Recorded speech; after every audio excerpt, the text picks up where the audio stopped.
actually works.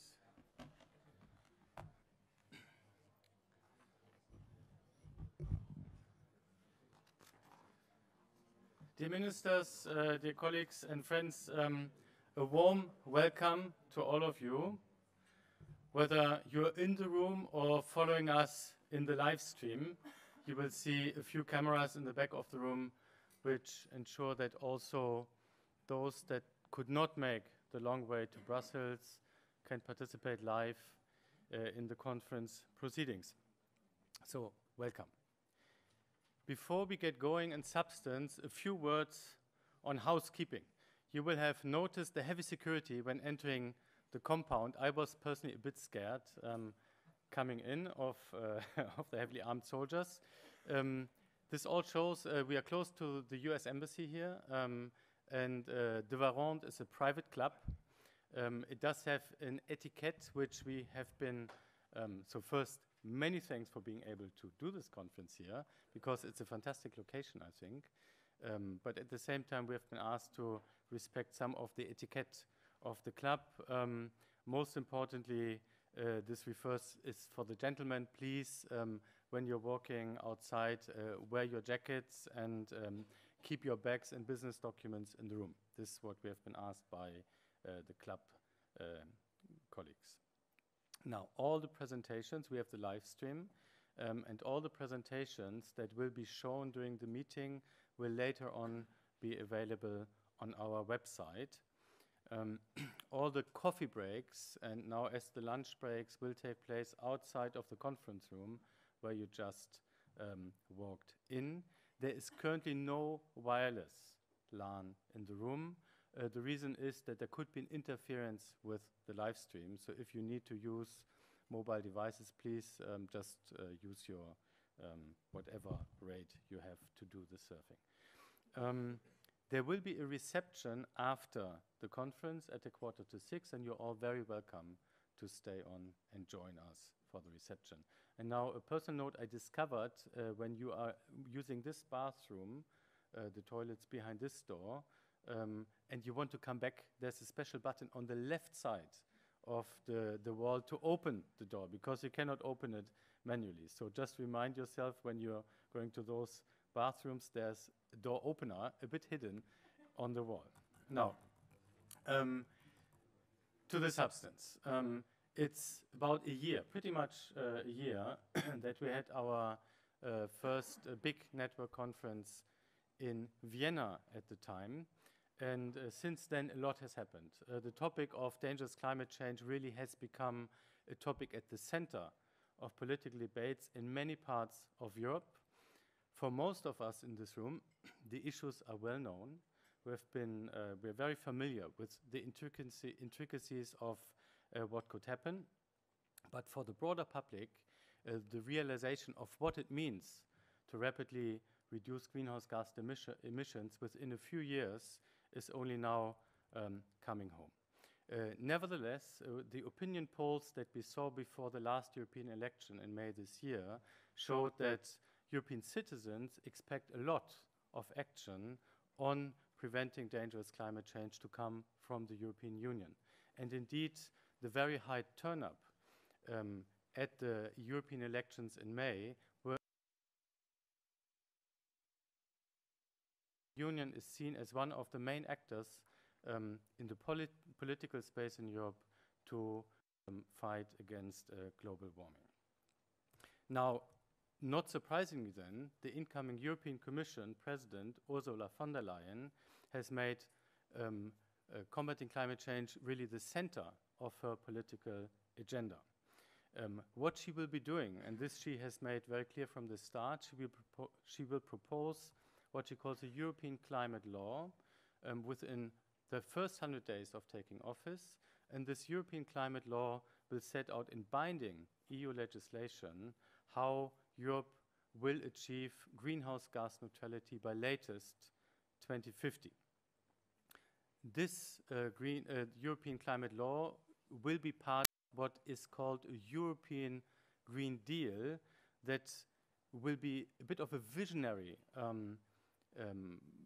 package, a visionary policy that should set out a positive and a credible vision on how Europe could become the first climate neutral continent. Ursula von der Leyen has also instructed the services of the European Commission to go back to the drawing board and to reassess how much faster Europe could be in a 2030 perspective. And she said that at minimum she wants to see EU ambition on climate by 2030 at minus 50% greenhouse gas reductions and possibly at minus 55%. So at this point, the Commission services are reassessing the opportunities and the possibilities. What does this mean? Now, for today's conference, I think there are two important messages from this. The first is that greenhouse gas neutrality continent-wide is really a continent-wide vision. It must be applied to all regions in Europe, and particularly to the region of Southeast Europe and the Western Balkan countries, so the neighbors of the European Union, which are currently very much still stuck in the old energy world and need to find a pathway out of it. And the second is that the 2030 increasing ambition commitment puts a spotlight on the national energy and climate plans that the member states have been developing in draft over the course of the last year that should be finalized in the months to come. Now, if I look at those two main messages from the incoming Commission agenda, it really tells me, it reinforces the purpose of the network SE3T Net, the Southeast European Energy Transition Network, that many of us in this room are engaged in. And indeed, if I look back at the last 12 months of what we have been doing collaboratively in the network, we have been putting our marker on the map precisely on the topics which are now the focus of the debate. We have done a critical analysis of some of the national energy and climate plans prepared in draft by governments in the region. We have been showing the feasibility of rapidly scaling renewable electricity in the power systems at low costs, and we have been showing the economic benefits of enhanced regional cooperation in order to rapidly go through the energy transition. Now, this work wouldn't be possible without some of the generous grants we're receiving, a grant by the German government under its EUKI funding, as well as some complementary funds by the European Climate Foundation. So thanks for that. Now, if you look at the program, they pretty much reflect some of the priorities that we see in the work, and I will just quickly go through with you through the program. We have two keynotes coming up. I will hand over to Minister Valicic to give the first keynote in a second, and he will be followed by Minister Makraduli from North Macedonia. So the first substantive session will be on smart planning and the 2030 and 2050 planning perspectives, essentially the NECPs and the long-term strategic planning for the transition. Then the second breakout session will be on the opportunities for rapidly scaling renewables and moving out of coal. And then I will, at the end of the day, before the reception, do a short wrap-up. Now, before we go into those more analytical, substantive debates, I'm very glad to welcome as our first keynote speaker the Assistant Minister of Environment and Energy from Croatia, Mr. Valicic. Please come here and offer us your perspective. Thanks so much for coming.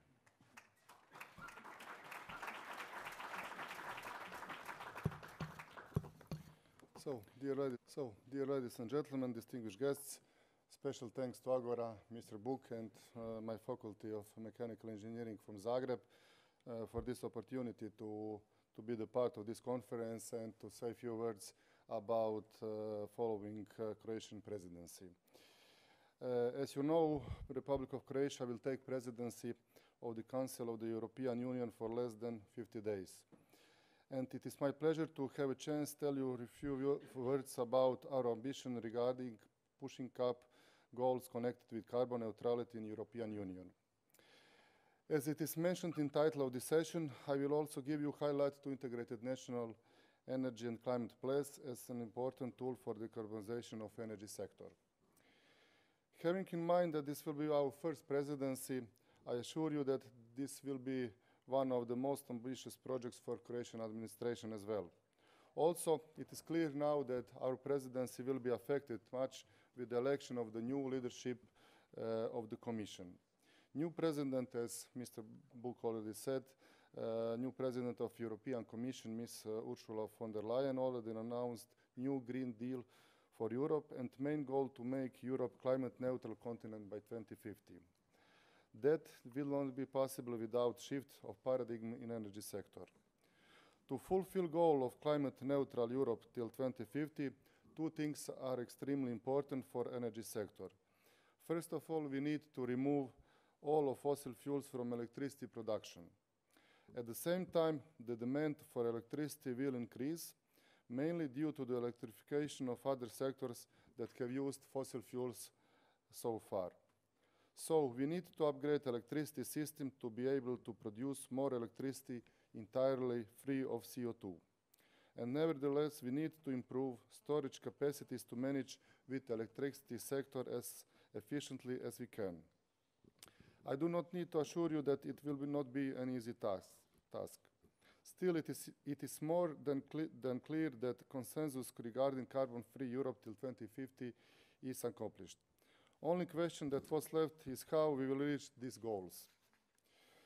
But before we start talking about future, let me briefly remind you about past. When Energy Union was presented in February 2015, it was a tool for strengthening European Union.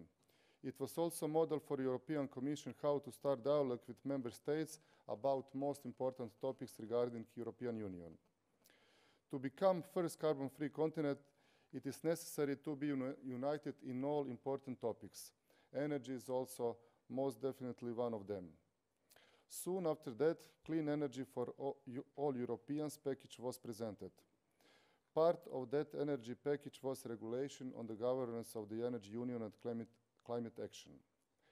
Main purpose of the document is to integrate and improve the existing energy and climate policies. To do that, it is important to update climate monitoring mechanism and brings it in line with the transparency requirements of the Paris Agreement.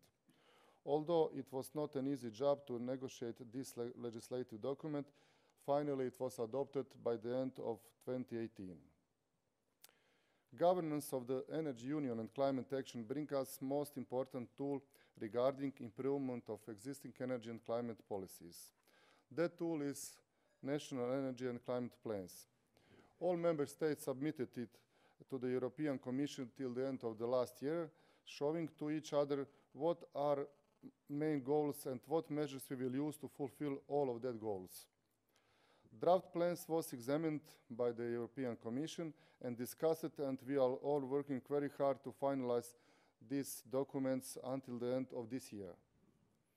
In comments provided by European Commission on regular meeting that we have regarding plans, it has been clearly emphasized that integrated management is needed. It will help us to ensure that all energy-related activities at EU level and at national, regional and local level contribute to the objectives of the Energy Union. That objectives need to show clearly that Europe is reaching all important parameters that will lead us to climate neutrality. Thereby, the scope of integrated energy and climate plans will cover all 5 key elements and dimensions of the Energy Union: energy security, internal energy market, energy efficiency, decarbonization, and finally, research, innovation, and competitiveness. It will go far beyond the climate and energy policy framework to 2030. It will be a key tool for the efficient construction of the Energy Union and, most important, for reaching carbon neutrality till 2050. Main task of every member state is that integrated national and climate plans should be based on the principles of integration of strategic planning and reporting of the implementation of climate and energy policy. To accomplish that, coordination between stakeholders responsible for energy and climate policy at the Union, regional and national level is important. It will provide complete consistency of EU and national climate and energy policies.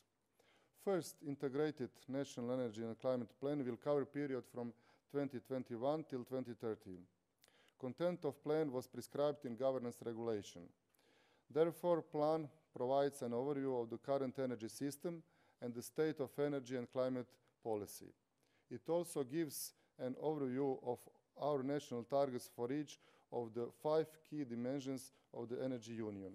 But most important, plan also needs to provide information about appropriate policies and measures for achieving these targets. We are aware that it is necessary to ensure that the integrated energy and climate plan is in line with the Sustainable Development Goals and contributes to them. But we are also aware that our plan needs to be complementary to existing national strategies and plans.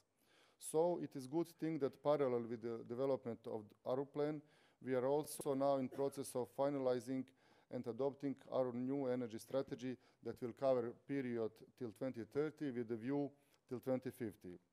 As a matter of fact, analytical basis developed for new strategy in Croatia were a firm source of data for Croatian integrated national energy and climate plan.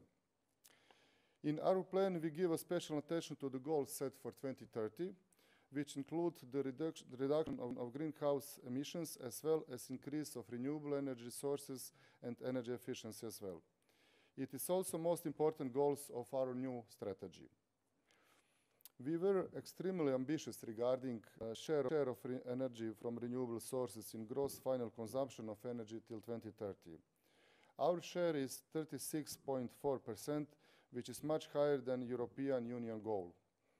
It will not be an easy task for Croatia to fulfill this goal, but I'm sure that Croatia can reach it. Croatia will put a lot of effort to further development of renewable energy sources in the next 10 years. Most of the renewable will be electricity produced from the photovoltaic and wind. But we also want to boost development of projects connected to other renewable sources, especially with geothermal and bioenergy. In those areas, we see added value in connection with other sectors such as agriculture. Regarding transport sector, we need to be boosted additionally all over European Union. Croatian goal in transport sector is 13.2% share of renewables sources in the transport sector. Most of that will be reached through biofuels. Still, if we want carbon neutrality till 2050, except biofuels and electrification, new technologies like hydrogen need to be introduced as soon as possible. And new technologies will not be developed and commercialized without strong investments in the research and innovation sector. Croatia sees opportunity in stronger penetration of new technologies in transport sector, but European Union financing is an important segment for reaching those goals. Regarding energy efficiency, our measures and actions are long-term based. We will finally reach our goal till 2030, although in this segment we were not as much as ambitious as we were in renewable energy. All these 3 goals connected to energy sector will finally lead us to a reduction of CO2 emission in both ETS and non-ETS sector. To achieve these goals, we proposed more than 80 measures in all 5 dimensions of energy union. Most of them are dedicated to decarbonization.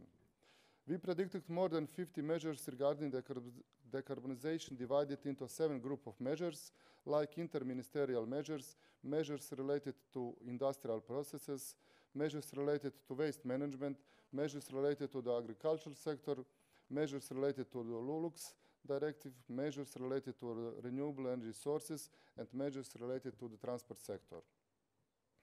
All measures are discussed with different stakeholders in different workshops where we got a lot of useful proposals. Currently, Croatian energy and climate place is in process of public consultation, and it will be adopted by the government till the middle of December this year. So, as you can see, so far we are on track with governance regulation. Finally, let me say a few words regarding Croatian presidency. Although we cannot completely predict will be any legislative proposal for discussion in the first half of the next year, we will have several important tasks. One of the priorities in the energy sector definitely will be continue working on the establishment and implementation of the Energy Union.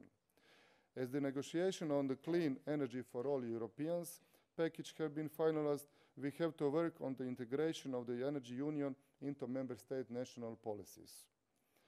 So we need to work on preparation of the future implementation of these integrated national energy and climate plans.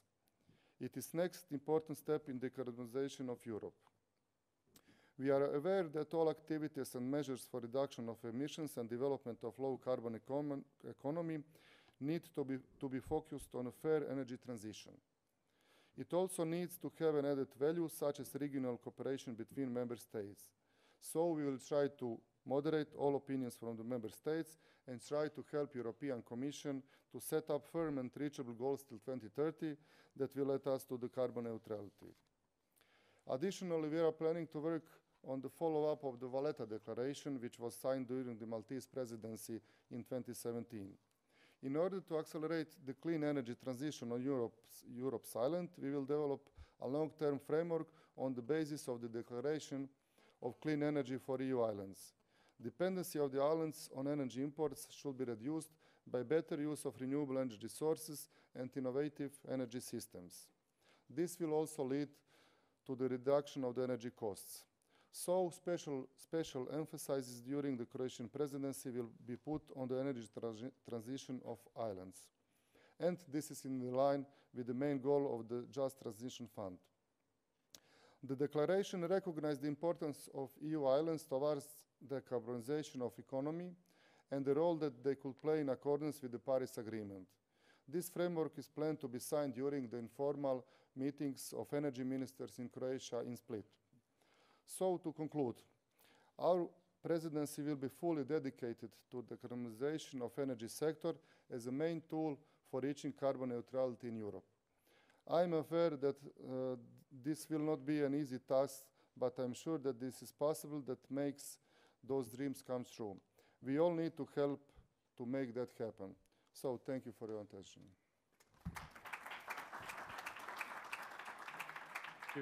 Thank you. I do believe we have a few minutes for pertinent questions. If you still have time for a few questions before we move to the next keynote, are there any particular issues that colleagues in the room want to ask? So I've taken a few notes for myself. There is a lot that is happening in Croatia. All the debates on how to get out of fossil fuels, NECP as a very important point to focus the debate, the importance of good analytics to have an informed discussion, particularly for stakeholder consultations, and of course the important role of the EU framework in delivering some of the choices that were made. And of course, as incoming presidency of the EU, I wish you all the luck for the heavy work ahead. Even if there might not be a big piece of legislation, I think it will be very intense 6 months with a new commission taking office and the whole machine starting to run. So all the best of luck and many, many thanks for sharing your perspective with us. Now, then allow me to hand over to Mr. Makraduli, who is the Deputy Minister for Environment and Spatial Planning in North Macedonia. Please, Mr. Makraduli. Warm welcome. Warm welcome.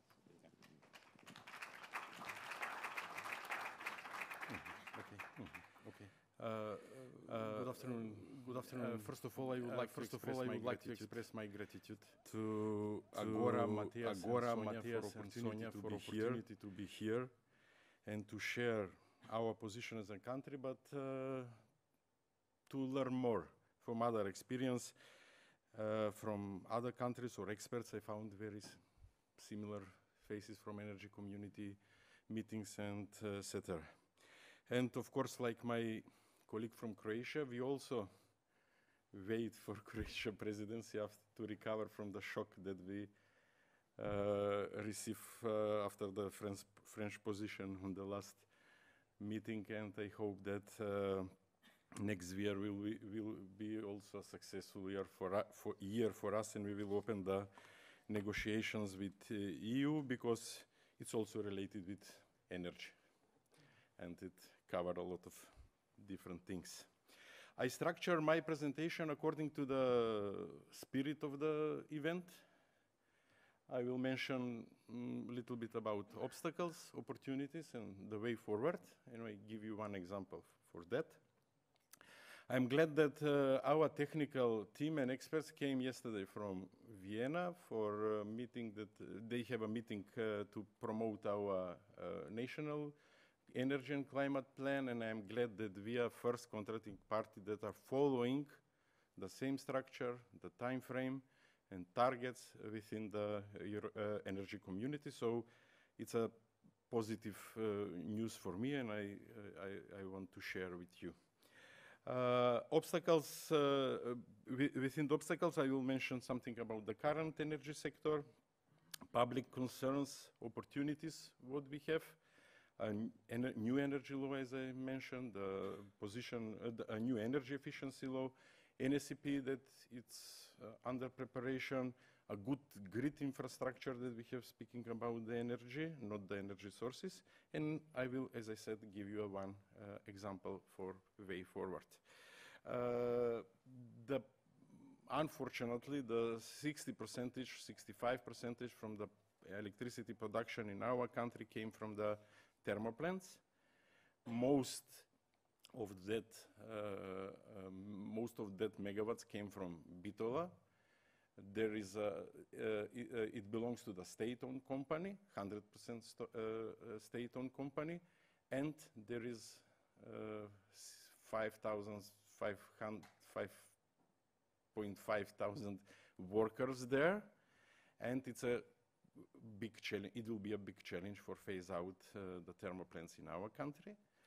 And there is another small example, thermal plant with 125 megawatts with 1,000 workers, but there is a political will and commitment to close that thermal plant, and I will show you our proposal and our idea how we will manage that.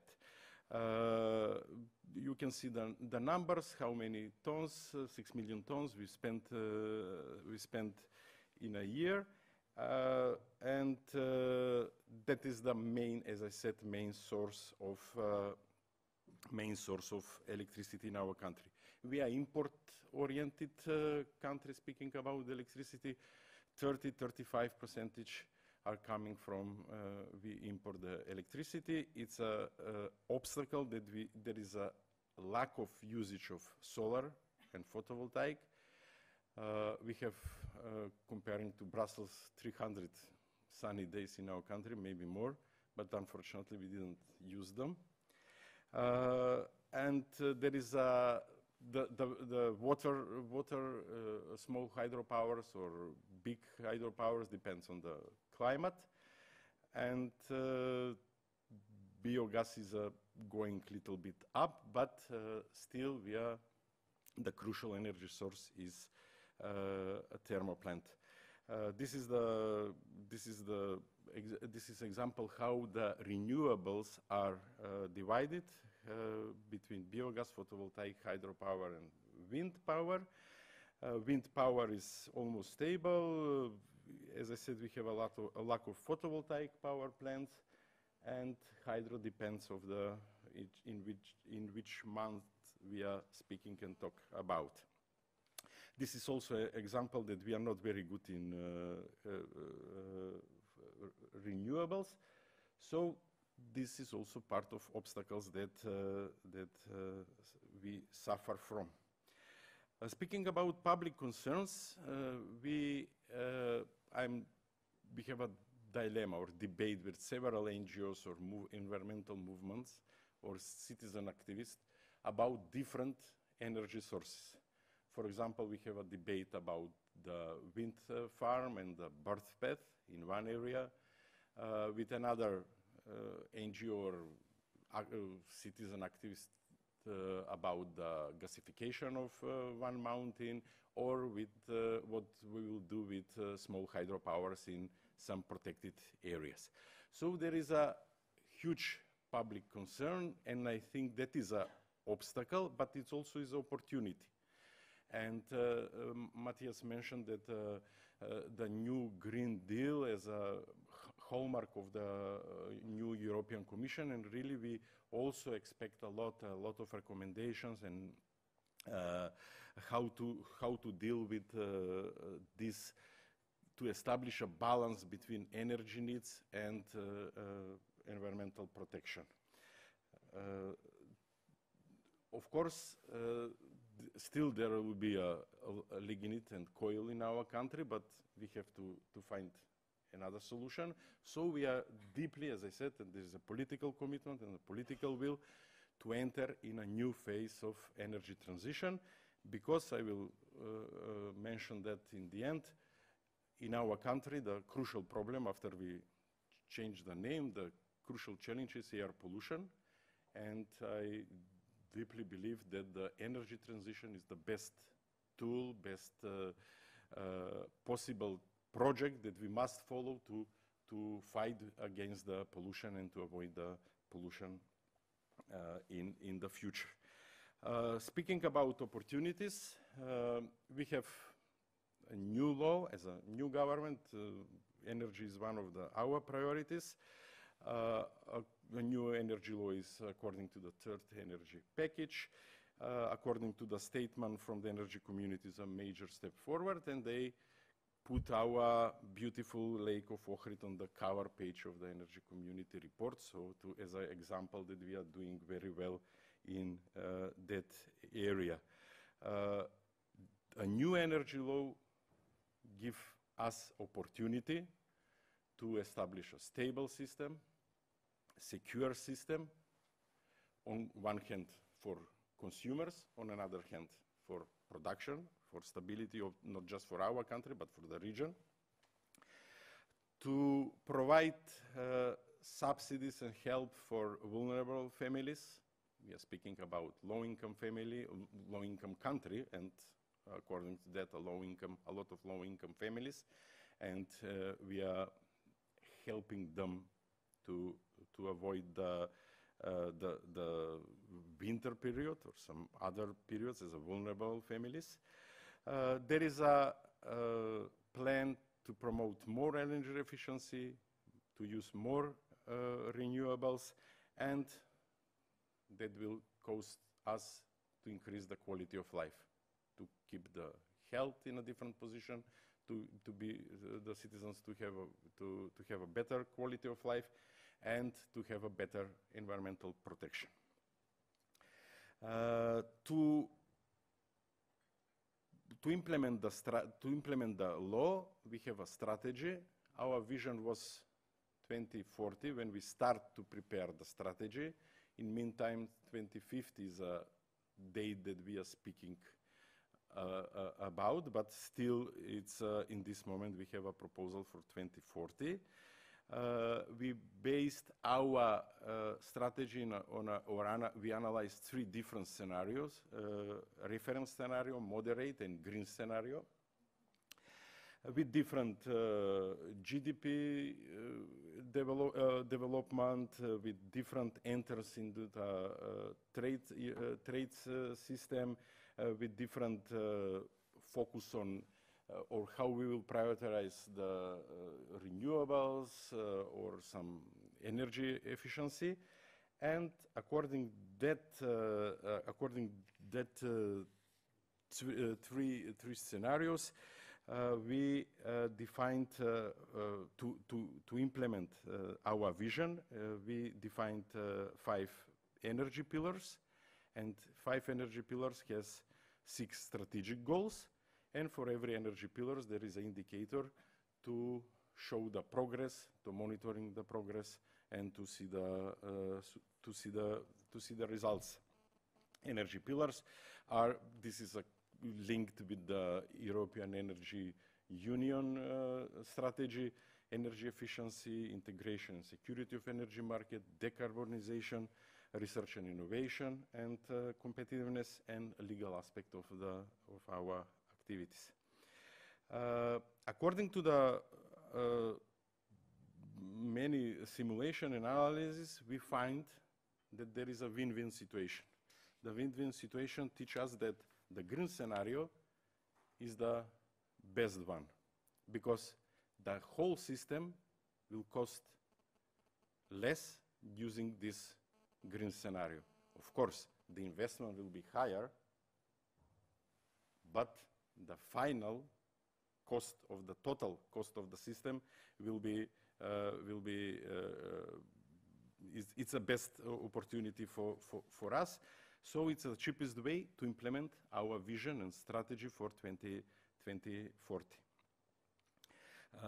The strategy wants to keep our independent energy market, but also to be strongly integrated with our, not just the region, but with the European market, and to provide and to develop more usage of renewables and more usage of energy efficiency. According to different scenarios, there is a possibility, there is an option, because it's a strategy with a different, in this moment, dilemmas, to keep the thermal plant in Bitola for some time, so for some period of time, because we are speaking for 6,000 workers. For us, it's too much as a country, that we have to find a solution. And the second one is to, according to the CO2 taxes and the price of we expect to decrease the price of the gas, to the gas in the system in our country. In this moment, we have 204 kilometers of gas infrastructure. Maybe if we provide the connection to the Greece and Kosovo, it will be quite different, because then the price will go down, and we will receive some money for transfer. So it's a project that maybe as a regional project, we will, I hope that we will find a positive outcome from that. There is no doubt that Oslo May will go down and we will phase out. There is no doubt about that. According to the energy community recommendation, I also agree with them, but I'm from environment sector. It's not, here is not the Ministry of Economy. Maybe it will be good if we start with CO2 taxes as soon as possible. The green scenario is based on that, to enter on the ETS market as soon as possible. That means that I think that in Croatia, they were shocked when they received the taxes when they enter into the EU. Now we have to prepare our citizens that it's something that we have to pay, so it's better to have a step by step, and the step to be as little as possible. And that is the spirit of the pillar of decarbonization. With the green scenario, it will be for sure a lot of, we will decrease the GHG emissions. Speaking globally, our contribution to the world GHG emission is 0.00, but for us, it's a big number. So for us, we will diminish by 60%, by 2/3 from the depends, it's 2005 or it's the business as usual scenario. And in meantime, what is very important, in meantime, we are investing in electrostatic filters in thermal plant in Bitola. Process of desulfurization, it's expensive process, is 120 million euros to avoid or to cover the period for 5 years that maybe 2025 or 2027 where we will phase out that thermal plant. So it's something that we must offer to the citizens and to protect the environment in meantime, to invest also in revitalization or in electrostatic filters, in desulfurization, to keep the environment cleaner and cleaner in that area. How we can go forward? Oslo is an example. I will speak something about the context, proposal, our proposal, what we mean with solar power complex, how we will implement that, project outcomes, and we think it's a pure just transition example. I hope that I'm sure about that. It's a old system. According from some studies, the revitalization of that system is 120 million euros. It's useless to waste 120 million euros to invest in to recover one old thermal plant with low quality of mines around that area. Also, there is, as an opportunity, it's a state land, and around that area is a 110 kilowatt substation, state-owned, and the grid infrastructure is very good, and there is a high voltage cabling around that area, so it's easy to connect to the grid of our country. Our idea is to change the thermal plant with 250 megawatts solar photovoltaic plant by public and private partnership, and I will explain that. And after that, we will have a clean energy, competitive and stable. We will use the land that is in this moment useless. It's a job opportunity for former workers. To be honest, the problem will be, it's not about the number, it's about the skills and the experience that they have, and the age of the workers. It's almost like me. It's it will be very difficult to find a new job immediately. So we need some funds to train them and to teach something else. There is one idea to invest together with them in agriculture, but that is something what will come as outcome after every decision that we will make. Of course, it's a job opportunity for some people. Of course, it will be much less than 1,000 in one solar farm, but that is the reality. To use, for one side, it will be a state partner, and we will get some money, like dividend or whatever, but more, I think it will be for new skills development, retrain, and it's according to the Paris Agreement, it's a pure just transition example. Phase out, find a job for the workers, not to close immediately, replace with renewables or with clean energy, and to open a new job opportunity for people that live there. So we think that during the bid, we are preparing now, according to our law, for public-private partnership. European Bank for Reconstruction and Development are preparing the feasibility study. We must have a feasibility study to enter in that process. We will give, as a state, the land, the usage of substation, 110 kilowatts, and we will receive for that some money. Who will win the bid will depend how money they will return back to the state partner. Of course, there is some other expenses within that process, remediation of the land, because we are speaking about the former mine of lignite, of coal. As a ministry, we will follow the strategic environmental study, how it is work around and what will happen with the environment around. And if there is a need for some legislative changes, we will perform them. Also, as additional activities, in this moment, we are building also with EBRD 10 megawatts on the same mine there, former mine in Oslomey. And we offer a public procurement procedure for private land and for state land, for renewables, for photovoltaic. And we were positively shocked with interest from foreign companies for 35 megawatts on a state land. Every document is ready. The whole procedures are already done.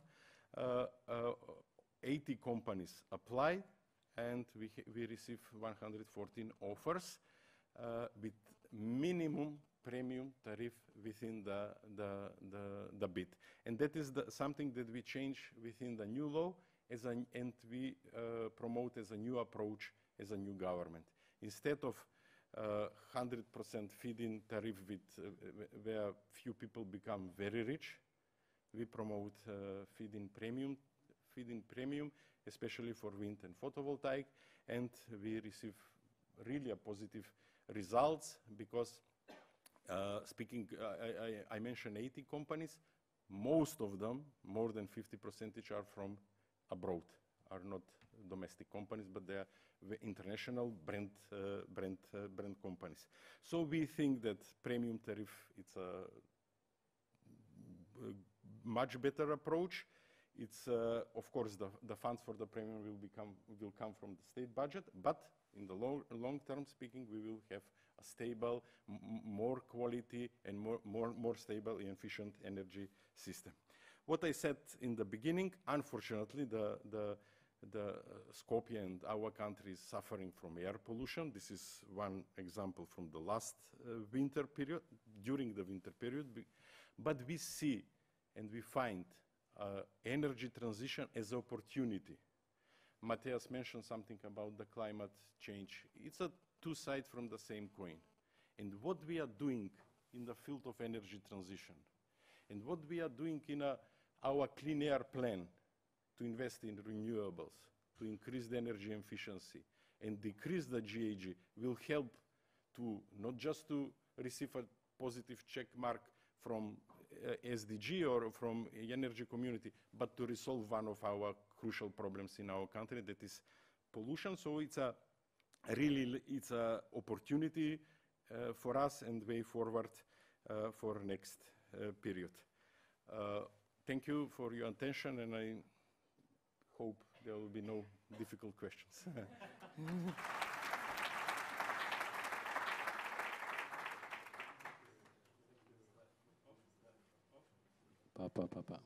So thank you for your very inspiring presentation. There are many messages I took as so essentially that actually what the basic story that many of the think tanks in the room are telling to the national governments. Actually, it works. It's affordable. It's possible. I really took this. I think this is really inspiring. Some of the points you made on the just transition and the Green Deal is something we also as a network are increasingly taking on board. We started more focusing on renewables and the potential. We moved to the full picture of coal to clean, and actually now see that enlarging this by the social transition aspects is actually critical for the storytelling, and this is also something we have just been discussing that we will need to look a bit more into. So I open for pertinent questions that colleagues in the room may have. Please, who wants to break the ice? Okay. I'll wait one more second, and then if there are no questions, many thanks again for your presentation. Very inspiring, and very inspiring. Many thanks for coming. Many thanks for coming and contributing to this start. So now we move straight to the first substantive session, and I just hand over without any further ado to Mirza. There you are already. You don't. You hand the mic back. You leave the mic on the table. So hello to everyone. My name is Mirza Kushnic. I will be moderating this panel. But let me start just reflecting on the two introductory remarks or speeches. I will repeat what the Deputy Minister from Croatia said. How do we get the dream come true? So the dream of achieving carbon neutrality in Southeast Europe. And the second one is basically from the other introductory speaker. how do we find win-win solutions? How do we find win-win opportunities? So what we would like to discuss today is, and I'm proposing the following. We will have first impulse statement, then I will ask the panelists to take the place, and then we'll go in 2 rounds of questions, trying to answer the dilemma. How do we go from where we are today to where we would like to be in 30 years? So, not to take too much time of the discussion, and I will ask Sonia just to very briefly the impulse statement. Thank you, Mirza. Thank you, Mirza. For the introduction, I'll try to be short as well. Stop me after 10 minutes. Just for the Wait for the presentation. Great. Thank you. Yes. Okay. Welcome everybody, and thank you for coming to our regional conference on Southeast Europe this year in Brussels, following last year very nice and successful conference that we had in Vienna.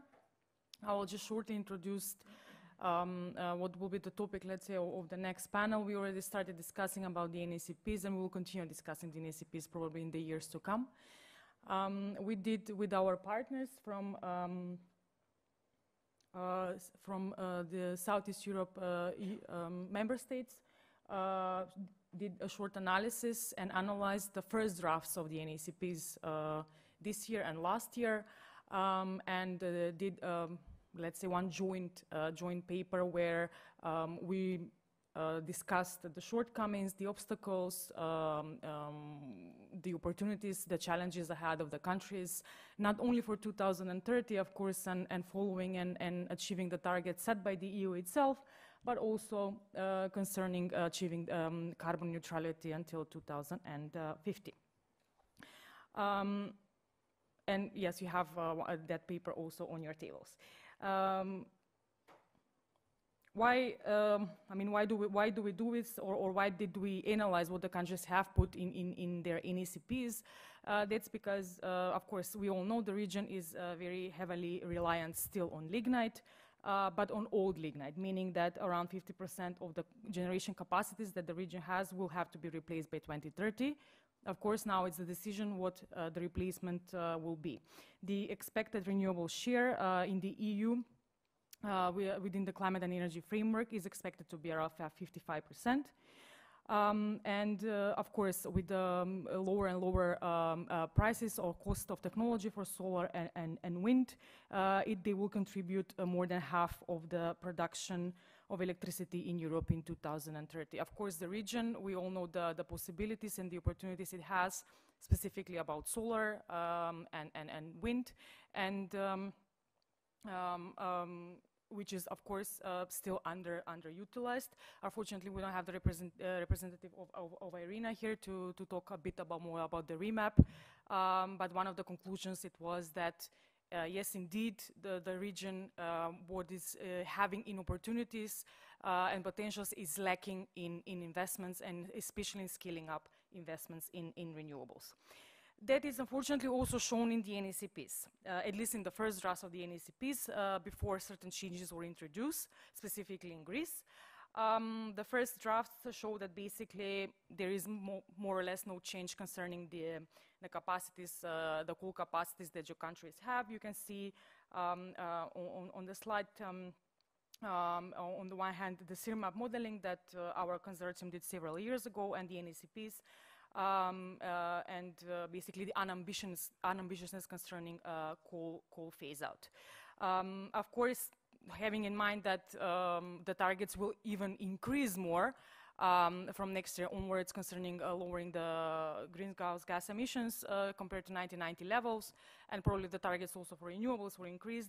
This, of course, puts in doubt the effective integrated approach to climate and energy planning in the region.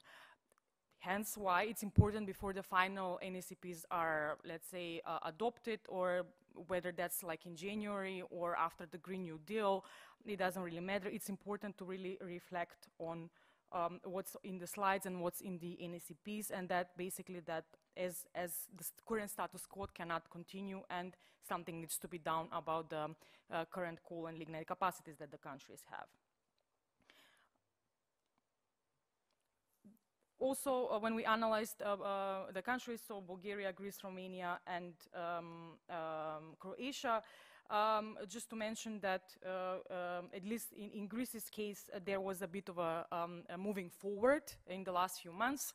Apart from the announced coal phase-out, Greece also announced in the last ministerial meeting where the NACPs were discussed that it will raise its target from 31% to 35% for renewables. So hence why the graphs are with the old targets, and of course we need to see what will be in the final NACPs. So in that case we have now Greece as let's say front runner from the Southeast European member states concerning ambitiousness of its plan and the decarbonization of its energy sector. The only other country which pledged certain increases was Bulgaria to raise the target from 25, which was actually one of the lowest within the EU, to the 27. So of course this is a pledge and still needs to be seen whether it will enter the final NACP and how it will be reflected upon the actions and the measures there. Of course, it's not that the countries need all of the countries to have let's say the target of 32%. That's the European level target, and because of course the socioeconomic development, the resources are quite different from the region of Southeast Europe towards in Northern Europe or in other parts of the continent. But for instance, if you look at a lot of studies done either by IRENA or other organizations, you will see that the cost competitiveness potential that the countries have are actually quite high and are not really reflected upon in the NACPs. So the NACPs are far more, let's say, conservative concerning utilizing the potentials that they have. Just as an example, for one IRENA study which was done 2 years ago, the Bulgaria potential, for instance, is up to 18 gigawatts of wind, and Croatian one, it's around from 2 to 12 gigawatts, depending on the cost of capital. What's the role of CO2 pricing? I mean, we saw basically that yes, the development of renewables, it's not up to what are the potential of the region, and most coal capacities are still operating in 2030 according to the NACPs. Basically, if you look at all the 4 NACPs, you will see quite a divergence as well when it comes to CO2 pricing. Unfortunately, in Romania's case, there is no mentioned CO2 pricing because the Romanian NACP it was not based on modeling. Later in the panel, we will have the representatives of the countries who will go a bit of deep dive into these issues of the national NACPs. Then, for instance, in the Bulgarian case, there was a modeling done, but it wasn't really utilized for the NACP. There is a price of 60 euro per ton of CO2, which is, of course, I mean, quite high and different from what Croatia and Greece have. So these divergent assumptions really suggest a limited regional cooperation, and that was also shown, and it was also, let's say, one remark from the Commission itself, basically that the countries do need to intensify the regional cooperation when preparing the NACPs because of course, their neighbors. The idea is to have one open and integrated market in the future, and with such divergent assumptions, it's difficult to properly plan their energy systems. And of course, this casts doubt of the validity of the estimates in the NACPs when it comes to the future of the fossil generation capacities.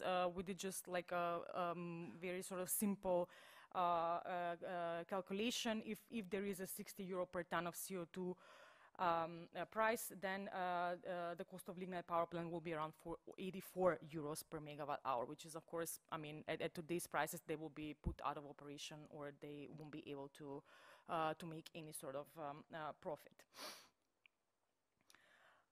This also leads us to the projected final energy consumption. In this area as well, the countries are quite divergent and different one from another. In the cases, for instance, of Greece and Croatia, it was interesting that both countries, because of they suffered quite a lot during the previous economic and financial crisis, the estimations or assumptions in the NACPs is that they will have an increased growth, increased consumption, and economic development. And that's why there isn't, let's say, very much of a decreasing or lowering of the consumption. Of course, when it comes to lowering the consumption or energy efficiency, I would say that most of the member states are not, let's say, very high up of pledging certain measures. Even the last ministerial council, which was this summer, there were literally none of the member states actually increased any targets when it came to energy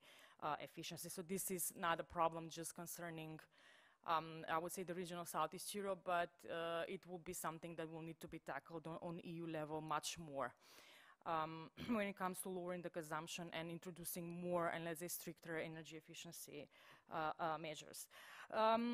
Only in the Bulgarian case, they assume, let's say, a steep fall in the energy intensity, and in the Greek case, as I said, the plan is to have more and more growth, but to kind of stop the increased demand with energy savings, which should cost around 500 million euros in the next 10 years.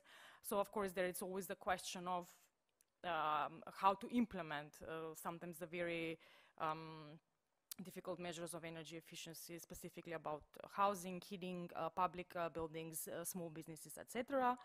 The Romanian case is also peculiar because there wasn't any modeling done and the consumption was not modeled concerning today's values. And our colleague Radu will discuss a bit more about that in the panel of why there is such a steep growth of energy consumption put in the NECP, which up until today, as far as I know, has not been changed. That was concerning the energy or the, let's say, basically the energy or the power sector of part of the NECPs. When it comes to the, let's say, non-ETS sectors, mainly transport and buildings, the countries are not so ambitious, or mostly they don't really plan any sort of, let's say, grand measures. When it comes to electrification, in most of the NECPs, that's really not mentioned when it comes to electrification of heating or transport. When it comes to buildings, the reliance is still, as today, mostly on biomass in most of the countries. And none of the 4 countries also have quantitative targets or milestones related to the buildings as a whole. It's quite a divergent picture, just like in the energy sector itself. If basically in only Bulgaria, for instance, it's quite ambitious in sort of doing the renovations over 5%. It's also interesting to see how and with what kind of measures they will be able to do this or to achieve this renovation rate, which is, I think, even today it's around 2, maybe under 2% on the level of the EU. Romania has a good transformation scenario where they say that around 40 to 50% of the renewable share in new residential building, but it's not obliged to follow this one. In Croatia's case, there is no percentage for share of renewables in new buildings, for instance. And in Greece's case, as I said, it's mostly the most advanced in this area because, of course, it's solar potential, especially for water heating. But in any case, as I said, when it comes to heating in the region, it's still a sector or it's still an area which is mostly reliant on biomass without, unfortunately, any plans to change it or to diversify and go on to the next level of electrification. As you can see, basically, we took 2 examples. I mean, this was an available data. Unfortunately, there were no available data for Romania in this way and for Bulgaria. But in both Greek and the Croatian NECPs, the renewable share in final heating and cooling demand, it's mostly, especially for the heating part, it's bioenergy or biomass, depend how you classify it and where it comes from. And just in Greece's case, there is a bit of an increase when it comes to solar and especially geothermal. Which leads us to the recommendations of what we as a network recommend, not only to the countries, but also when it comes to the Commission and to other stakeholders who deal and will continue to deal with the NECPs. As we saw, they're quite different one from another. There wasn't really any sort of regional communication done or cooperation when the NECPs or the first drafts were prepared. Unfortunately, we do hope and we do send a message for that to be changed in the following period. because good regional cooperation will, of course, improve the NACPs and what the countries plan. What also is needed is to, of course, do a thorough review of the data and the methodologies used, to use a modeling where modeling hasn't been done, to be able to critically reflect upon unrealistic and/or inconsistent assumptions, like we saw the spike of consumption in Romania's case, or the very sort of high CO2 price in Bulgaria's case, but then not having any sort of coal phase out in the coal sector. Apart from that, what's needed is, of course, the broad consensus among society itself, so better communication with citizens and different stakeholders. It's also needed. What also the countries can do, and in the cooperation with the Commission, is, of course, to show in their NACPs how they will use available funding from the EU, especially in the next financial period from 2021-2027, to do the necessary measures, then to do the just transition, etc. Of course, the coal sectors in these next 10 years will be probably the ones who are most affected. Sectors, and we'll go to the harsh transition, not only due to climate, but also economic reasons as well. And the countries will need to start to plan the phase down to avoid disruptions. Greece already did, and its neighbors should already follow its example, and of course in cooperation with Greece as well, start discussing how that can be done. What's needed is, of course, to have sound methodology, integrated modeling, to have good policy design, measures, action plans, because the countries need to, of course, to ensure the security of supply, to ensure the affordability of the electricity, of the energy for their citizens, and of course for the assistance for the coal mining regions. And as we heard in a lot of the cases, it's many thousand workers and whole areas and towns who depend on this sector, which will need an assistance in the next 10 years. Concerning the non-ETS sector, it's always somehow in this region a bit of the forgotten sector. The countries should be nudged, especially by the Commission, but also from different stakeholders who have the knowledge and the experience, to be a bit more ambitious and to have more ambitious targets. But as I already mentioned, only, for instance, 6 EU members will meet the 2030 national reduction targets under the EU climate action regulation based on current projections. So this is probably will be a very tough work for the whole entire European Union in the next 10 years, and that's basically how to cut the emissions from, especially from heating, from transport, etc.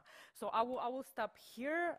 We will now continue with the basically panel discussion and do a deep dive in all these matters that I just mentioned. Thank you.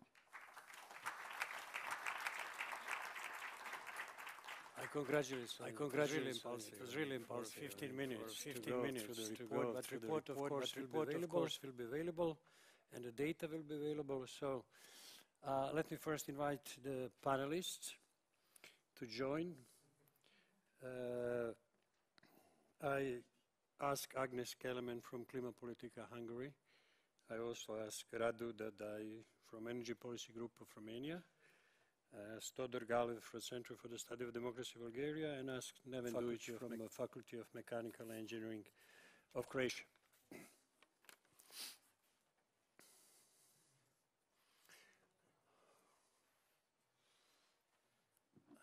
Welcome. So here's the plan.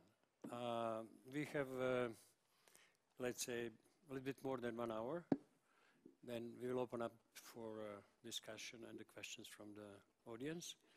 So I would like to go around and to make a short remarks on the current state of the play and current state of the mind, because obviously from what Sonia presented, there was no dream when the national energy climate plans were prepared in the countries that were presented here. Then we might go to the potential and requirements. And then at the end, I would like to come back to the issue of infrastructure and the Western Balkans. So let's start with Agnes. We have not heard too much about Hungary, your plans, about what I would say one of the biggest importers of electricity in the region, which is anyhow importing electricity recently, is planning to do and to tackle security of supply and decarbonization and Green New Deal dream? Agnes, please. Well, I came here expecting to speak about Southeast Europe and the four countries that. You can talk about Southeast Europe. I'll start with Hungary, and but then I'll start out with then Hungary. switch to Southeast Europe. So in Hungary we have one big coal power plant, lignite plant, and for a long time there was quite a lot of resistance to getting rid of coal, and now the discussions seem to be moving, although there hasn't been an official government announcement, but the discussions from the country's president, who doesn't have much power, but still he's the country's president, and also from Deputy State Secretary responsible for renewable energy, has been that they expect that the power plant will be closed in the mid-20s. So I think that there's a slow realization, but there is a realization that given the EU ETS and given the fact that the existing capacities are quite obsolete, that there will have to be some changes. So it's not a dream of the Hungarian decision makers, but it's just a fact of life. I think that's coming true. And in this respect, it was very interesting to listen to Deputy Minister Makardouli's presentation, where they don't have a carbon price yet. They don't have all the EU support in the form of, for example, cohesion policy, where they can spend a lot of money on investing in renewables. They don't have the same funding for investing in a just transition, and still they're deciding that it's in a way an optimal decision to close, okay, maybe the small power plant of the two, but still, I mean, there is a decision. And I think that there is a slow realization within the EU member states, but also outside the EU member states, that this is the way to go, even if it's not their dream, but it's the reality. That's a good point. I mean, it's facing the reality. But we have good examples of the two countries that, at least in Bosnia and Herzegovina, the coal proponents are watching it. I mean, so we are watching you, Romania and Bulgaria. And I would like to turn now to whatever, Todor or Radu, explain us, not just the state of the play, but state of the mind of your decision makers, which is from what Sonia presented here, visible from NECPs. Okay, thank you very much. First of all, I would like to thank you, Agora, for organizing this event and giving me the possibility to speak about these problems and issues.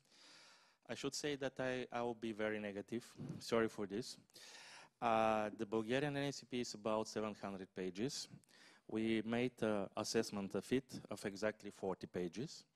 And what you will not find in the Bulgarian NACP is even a single word about a coal phase out. So the NCP clearly said that we'll keep all our lignite power plants until 2030 and even beyond. What you will not find in our NCP is cross-sectoral policy. So if you dive in the figures, there are a lot, as you can imagine, in 700 pages.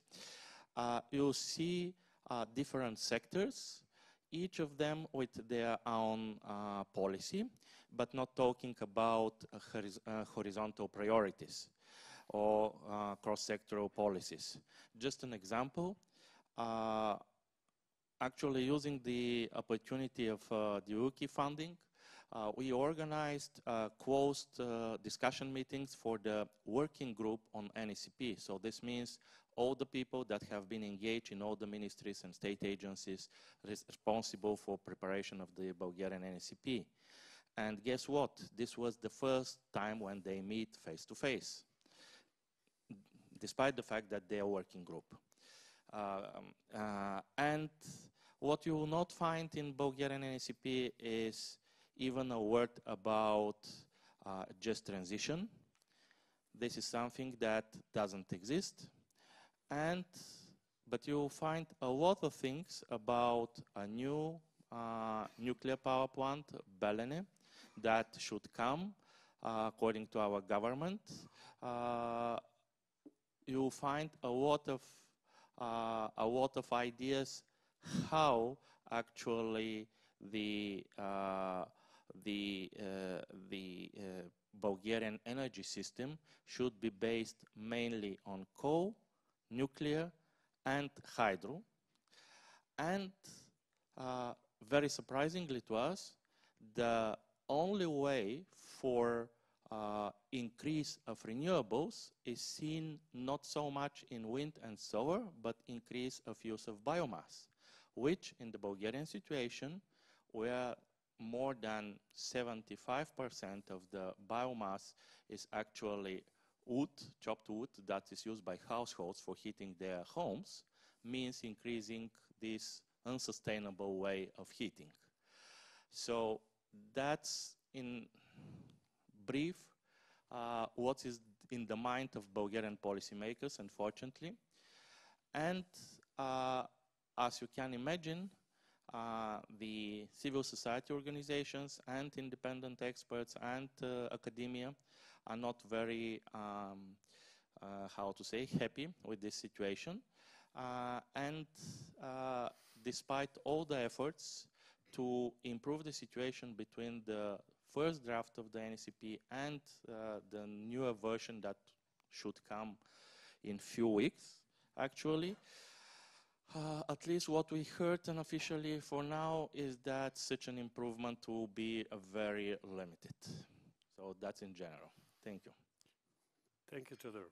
No wonder that the coal proponents are from the region looking at Bulgaria. I mean, it's obviously business as usual paradigm, which we will in the panel try to answer. Why is that? But for the reality check of the market, and in general for the reality check, the best example that we have heard in the couple months is Romania. We will mainly focus on power sector because it's too complex just to focus on all NECPs, and that's the case where at least us who follow the market were shocked that the biggest exporter of electricity until recently now is importing electricity, and that the cable to Italy, which was originally built to export cheap electricity from Romania and Bulgaria, is now importing electricity to the region, which has the highest price on the market in Europe. So, Radu, please tell us the story of reality check, please. I'm afraid you're right. So, basically this past summer, a pretty blunt trend reversal of the past years took place. Romania used to be a regional exporter of electricity. It turned into an importer. And I don't know how long it will take,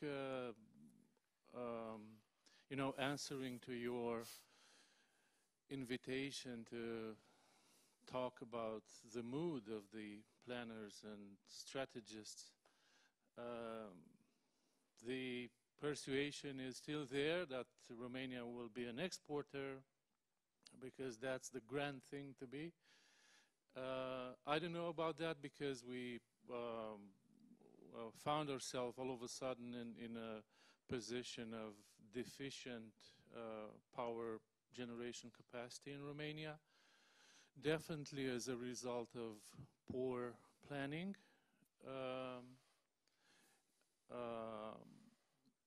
Of course, some unforeseen events like the fallout, or rather the unforeseen close down of a nuclear reactor in August basically sent the prices to record levels, both the peak price and the daily average on the wholesale market.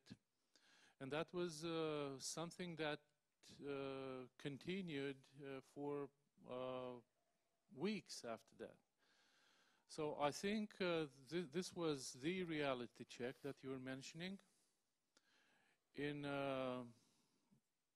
a capital where otherwise everybody is planning in terms of grand national projects, everything large scale, centralized.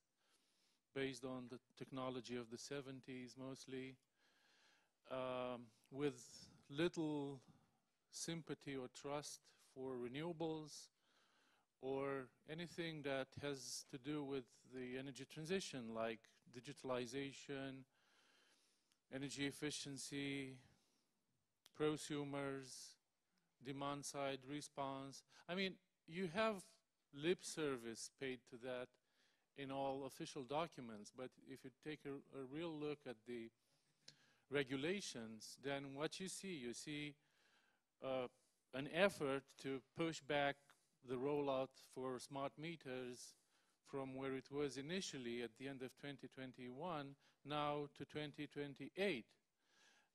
And this is one example. But more generally maybe, and also more instructively, there is no vision in Romania, not only on the government side, I must say, but also in most of the industry, of what it takes to get to the 2050 decarbonization targets. I mean, if you think of it, the transformation is going to be tremendous. I don't see any serious conceptualization of that. The planning that we've seen was done as if the world ends in 2030, and even there, it's conservative. Sonia did a good job summarizing, the meager targets for renewables, with the exception of Croatia, in all fairness. But just look at the natural potential of the countries. They could all do better, again, probably with the exception of Croatia. And the same about energy efficiency. Now, because I want to end in this intervention in a positive note, there will be some favorable changes, we think, because some new regulations, like Regulation 943, concerning the electricity market that will kick in January next year, will force upon Romanian legislation that it allows for PPAs, so basically for bilateral contracts between producers and buyers of electricity. Well, this was something that in Romania was a major obstacle for investment in renewables. And also the likelihood that we will see, hopefully soon, contracts for difference being introduced for renewable energy sources, for wind power especially. We pleaded, including in our analysis of the draft NECP, that the government brings forward, ideally to no later than the end of 2020, this scheme of support for renewables. So I'll stop here and then return to more negatives. Thank you, Radu. Well, the conclusion is obvious. It has been obvious for the last 2 years, ever since we started the project. I joined the project on another Western Balkans project, which was called Western Balkans Energy Transition Dialogue, but I like to call that project VBAT, which is the acronym. So I would like really to explore further the BAT, what will happen in the region. So I will ask now Neven 2 questions. One very brief, because we don't have too much time, about your opinion for the potential, not only in Croatia, but in general. What's the potential for renewables? You have done a lot of the studies. We are waiting for an IRENA study. There was a CERMAP study. So realistic estimation, and then we will follow up with why it's not happening, if the potential is there. But you can also comment of what your assistant minister said about the vision, the dream of 2050. Is it really in Croatia clear now? Is it really where you go? Smart planning, smart decisions, or it's still not so secure bet? So, Neven, please. Well, generally, there is no more doubts about potential. Potential is obviously there. The problem is in transition and moving various interests along the transition path. We started with doing a low-carbon energy strategy for Croatia some 4 years ago, which was done in a very technical way, modeling based on financial premises, economics only, and the results were too radical for the energy sector of Croatia. So that strategy was slowed down. It is still somewhere in the drawer. And the government decided to do the energy strategy instead of low-carbon strategy, which was more of a compromise, political compromise between different interests. And that one has reached maybe half of what we have calculated before of the penetration of renewables. And then NECP cut that into half again. But I think that modeling is crucial for the region, because the problem is not the potential, problem is how do we solve flexibility. This is something that we have to explain to the technical community, because they are afraid of several flexibility options that we see as obvious. There is a critical point, how do we replace lignite in the region? It's not a simple issue, because we need to solve some geopolitical questions. We will need some kind of balancing power in the meantime. We can, of course, use all coal power plants temporarily, but in certain time we will need security of supply of gas in order to do that, and this is a critical question still in Southeast Europe. So the gas issue is becoming a big issue, I would when I see it from Croatian side, because of the geopolitical reasons. And in order to solve the gas problem, we have to look at 2050. And if we look at 2050 to full decarbonization, then we have to take into account stranded costs. If we invest too much in technologies which will not be used, we will be having stranded costs. So we should not invest in gas in households for heating. That's a wrong technology, and this is now being strongly pushed into Southeast Europe. Of course, biomass, which is used, is also unsustainable. What we see as a solution is a strong push towards district heating and heat pumps as long-term sustainable solutions for the heating sector. But you don't see it in the models until 2030. You start seeing flexibility issues, but we have lots of hydro, which can solve the flexibility issues. The problem, hydro is now mostly used to subsidize coal. In Croatia, Plomin is now the only coal power plant is now losing money in the night, but it's subsidized with hydro. The other issue that has to be solved is the hidden subsidy of 30 euros per megawatt hour for Western Balkans coal, the exported electricity, which is now making distortion in Croatian market, for example. And the potential is there, but there are many questions to solve on the way. Thank you, Neven. I'll come back to the question of flexibility. Yeah, Agnes, now the question you expected, Southeast Europe, why it's not happening, yeah, whatever. Oh, I just wanted to reflect quickly on what Neven was saying, and then I'll pass your question on to whoever wishes to answer.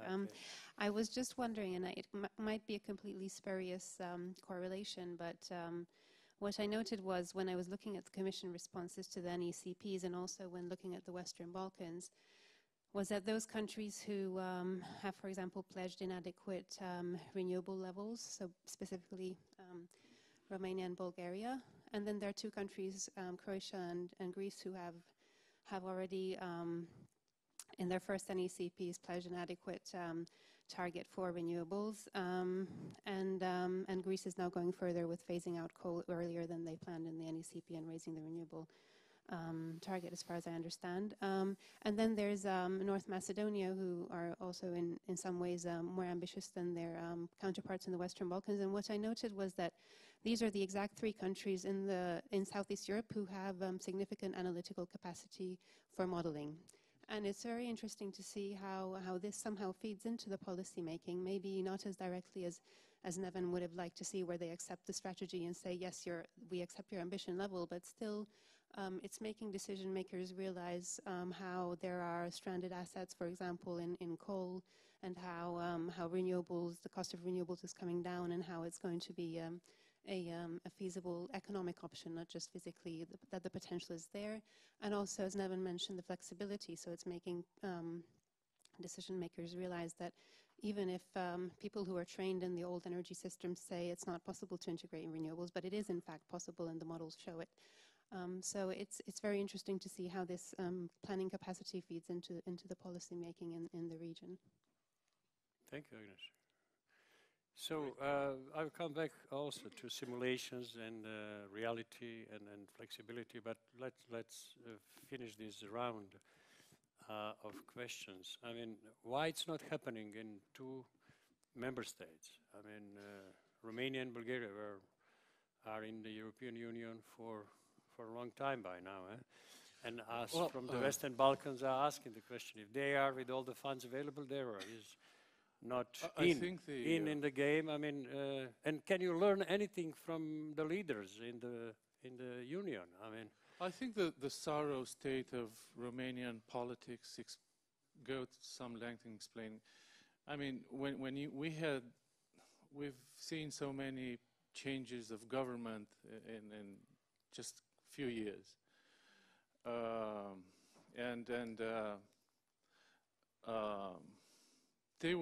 they weren't busy governing, really. The quality of policy making went down.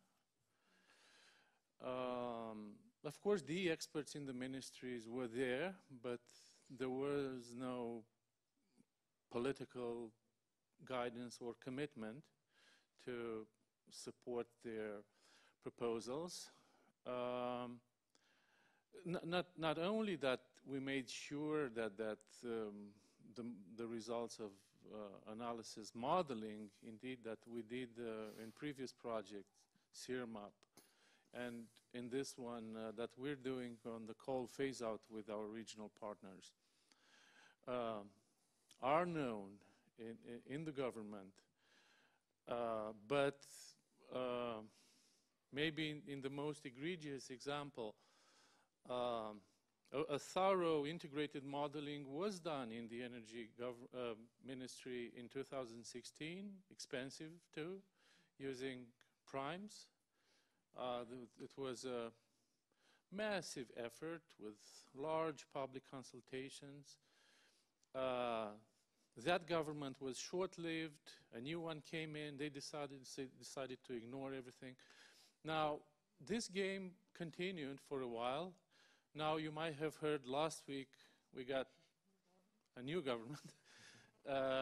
But if you ask me, I think there is some reason for hope, judging by the intentions and declarations of these new guys in power. Let's see how stable they will be. I think they also announced that they want to consult with experts. I think the rapid changes that go on these days need, you know, require the government to put in place expertise and institutional capacity, so they started to acknowledge that and to reach out for opinions and advice. So I think these efforts that we're doing will not be wasted at the end of the day. Although I cannot be, you know, overly optimistic as to how bold and daring they will be. Even the new government, in terms of really committing to the energy transition. For the upcoming final draft of the NECP, which we're supposed to see in a couple of weeks, I expect at least some improvements on the former draft, more ambitious targets for renewables and energy efficiency to start with, and then maybe more coherence as to, let's say, the political measures and actions to get there. That would be a nice start. Well, I heard that, I heard several times that argument. We are now in a power sector community discussing this issue of 3 times 300 terawatt hours in the south of Europe. Italy, 300 terawatt hours, Turkey, 300 terawatt hours, and the Southeast Europe, 300 terawatt hours. And the good scale up in Italy and Turkey of renewables, and not so good scale up in the remaining part of the region. Even the champion Croatia, when you look at the figures of solar, you don't know what's really going on. Or Slovenia, no wind. I mean, so I heard that argument, and we all know that's definitely without the government support you cannot build up the structure. But what I would like also to put in the discussion, and whoever, but Todor, you can continue, is why market forces are not pushing the issue. I mean, we've seen this decline of the prices, and it's immense. Is it, as one professor from Athens, I discussed this issue a few months ago, said, well, you cannot expect market prices to influence the situation when there is no market. And obviously, we don't have market in the region, at least not electricity markets. Maybe we have exchanges, but no competition, no real decision-making based on the profits, but on many other things. So yeah, that's true, actually, at least for Bulgaria. As Sonia already mentioned, for example, the Ministry of Energy commissioned a special modeling study for the preparation of the Bulgarian NECP, and because the results of this modeling study were not what they would like to see, actually they keep it confidential and they don't use it in the NECP that they prepared. And when we talk about the power sector, the Bulgarian energy sector, we should know that this is a kind of a very, I would not say monopolistic, but oligopolistic sector with very few players. And guess what? All of them, without any exception, are well related with the big oligarchs group in the country. So one of the things that they don't want is the market rules to be, let's say, to penetrate the sector. So because they will lose their profit that they make because they control the governance of the energy transition. And this is why, for example, we are struggling since more than 10 years for very simple measures for decentralization of energy supply.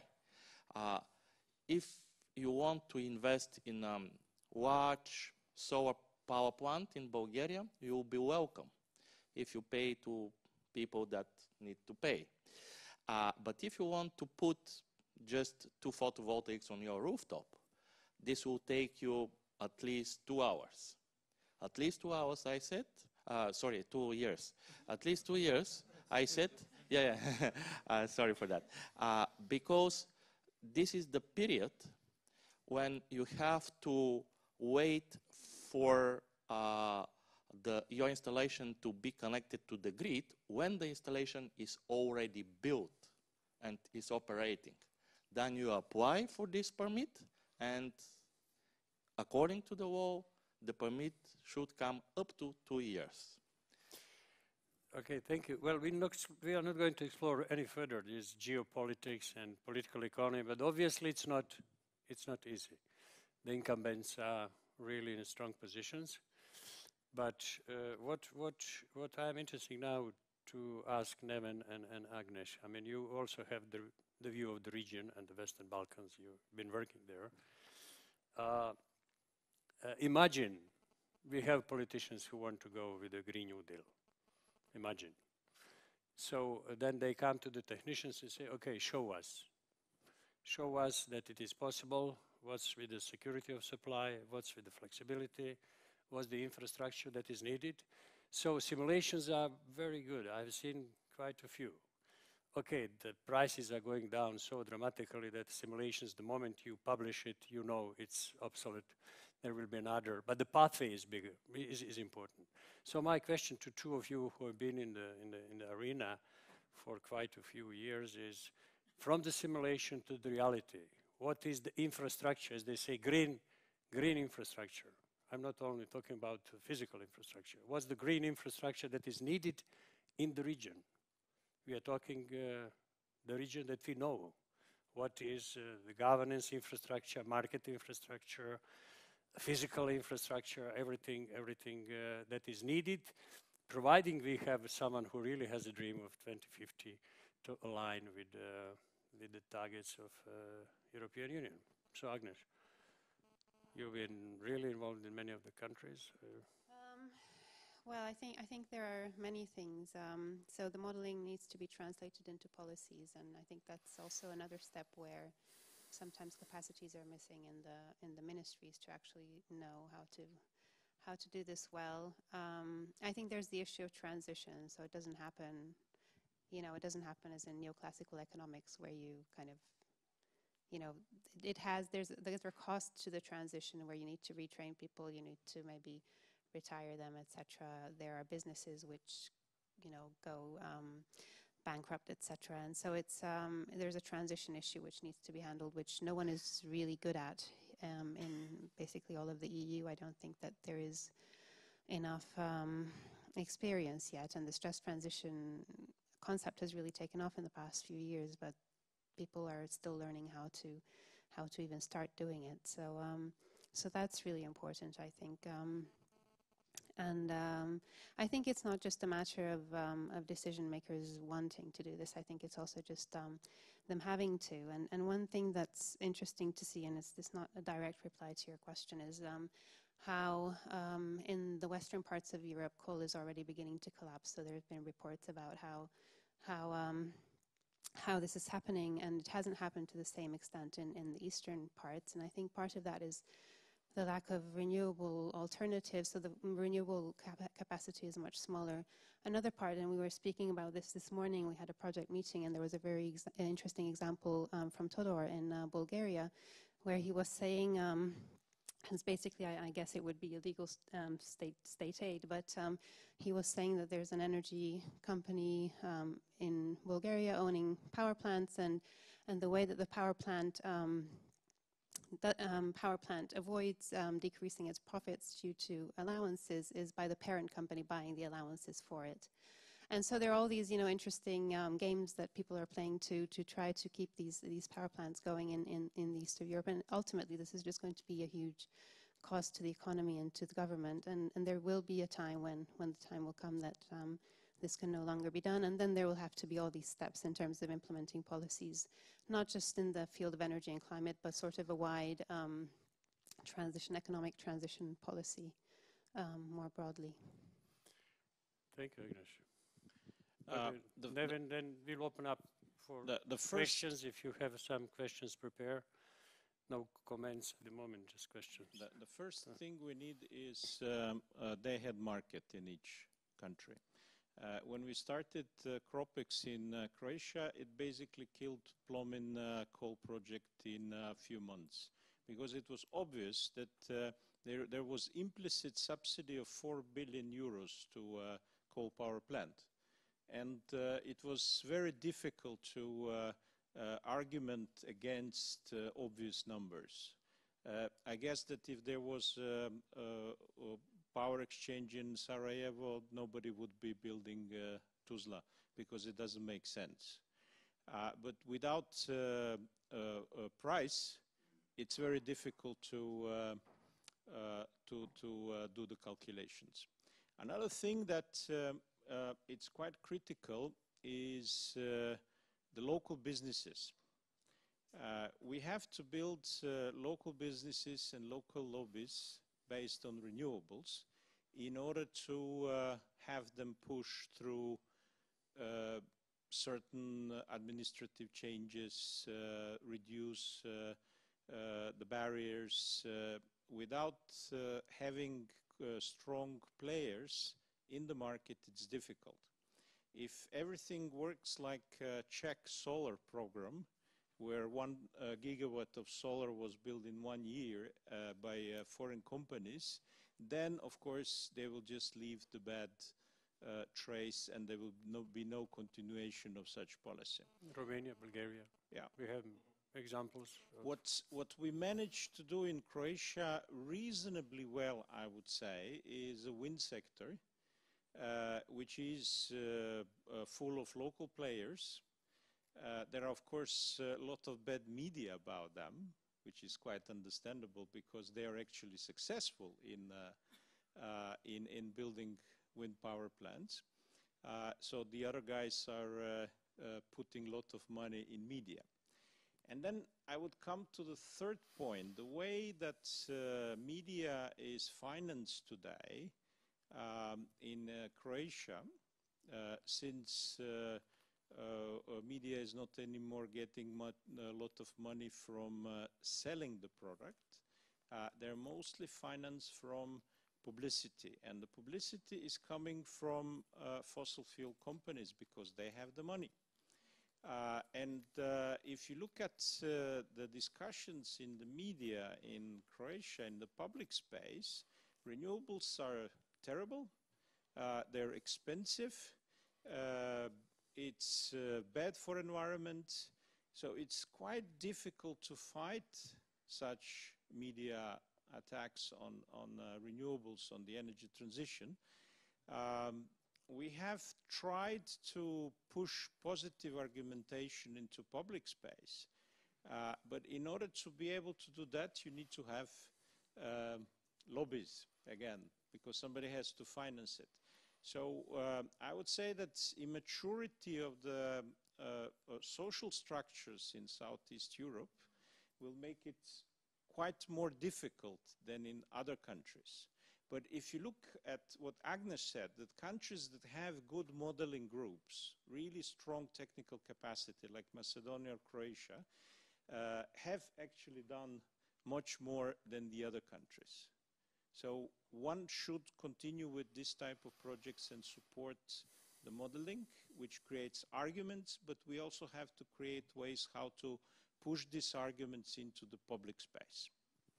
Thank you, Neven. We are really keeping up on time. We have now time for questions. Can I just... And Sonia, if there is no question, then I'll give it to you to summarize a little bit. No questions? Okay, Dimitri, 2 minutes. Yeah, no comments, just questions. I think that a number of comments were already made about the market aspects. One of the interesting things that's happening in Greece is that the owners of natural gas power plants are going full speed ahead also in renewables. There are a number of reasons for that. If you're going to go to a daily market, it's nice to be able to pledge, especially if you start looking at PPAs, to pledge having both renewables and natural gas in your portfolio, because that might give you an advantage. We need to look a little bit, and the discussion here today was mostly on the government side, but I think we need to look for allies also in those large corporations or large players who indeed have already had the foresight to see that maybe renewables is something they should be putting money into, and try to see how those people can be involved in counterbalancing the lignite part, the lignite lobbies, and I think that might be something to look into a little bit more carefully. The small players in renewables are going to be either bought out or pushed out. So the question is, if we're going to go again toward an oligopolistic market, then we need to look a little bit more carefully about the players in the market and see whether, especially if the carbon prices continue to be going up, to their advantage to be pushing as well, because indeed that might generate some free space for them to get a little bit better profits. But I guess you're talking about private companies. You're not talking about PPCs or... Well, PPC is it's 51% government, and the rest of it is supposed enough, to be... 51%. Yeah, except that okay. the present government wants to sell part of it anyway, so we might go below that. Thank you. So Sonia, recap, something new you heard? Maybe just to add a bit about the Western Balkans, and then if there are some more questions, but it's what we heard today mostly about the countries which are in the EU. Everything will have to be done in the Western Balkans as well. Just to play a bit of a devil's advocate for the energy community, there is a plan to do NECPs for the rest of the countries in the region until next year. Whether that will happen remains to be seen. The problems are bigger from the perspective that not being in the EU, there are no targets. So what do we strive to achieve to 2030? On the other hand, the region, it's one of the regions which is already quite highly affected by climate change, which maybe will be more and more. And how the countries will deal with it remains to be seen. There are no current plans, of course, on the level of the energy community, how to enforce or how to make the countries create these plans, and or to make them use any sort of modeling, which is sound and robust modeling. Apart from Macedonia, I know that there is assistance for Albania, for Montenegro, a bit for Kosovo, but the biggest, let's say, countries who have a lot of coal, Bosnia and Herzegovina and Serbia specifically, for instance, it's quite unknown whether they will make a plan, how the plan will look like, and what will be there concerning the lignite capacity. So this is, I would say, in the upcoming period will be also quite of a problem, specifically because, yes, as we discussed, if they produce and export electricity, which is it does not include the carbon price, then it makes the painful reforms that the neighbors will have to do even worse, because then they will all do the reforms and then the other countries will just continue to freely produce electricity from their lignite sector. So that's, let's say, the other side of the coin is the Western Balkans and how the NECPs will prepare there, and what can we learn from this whole exercise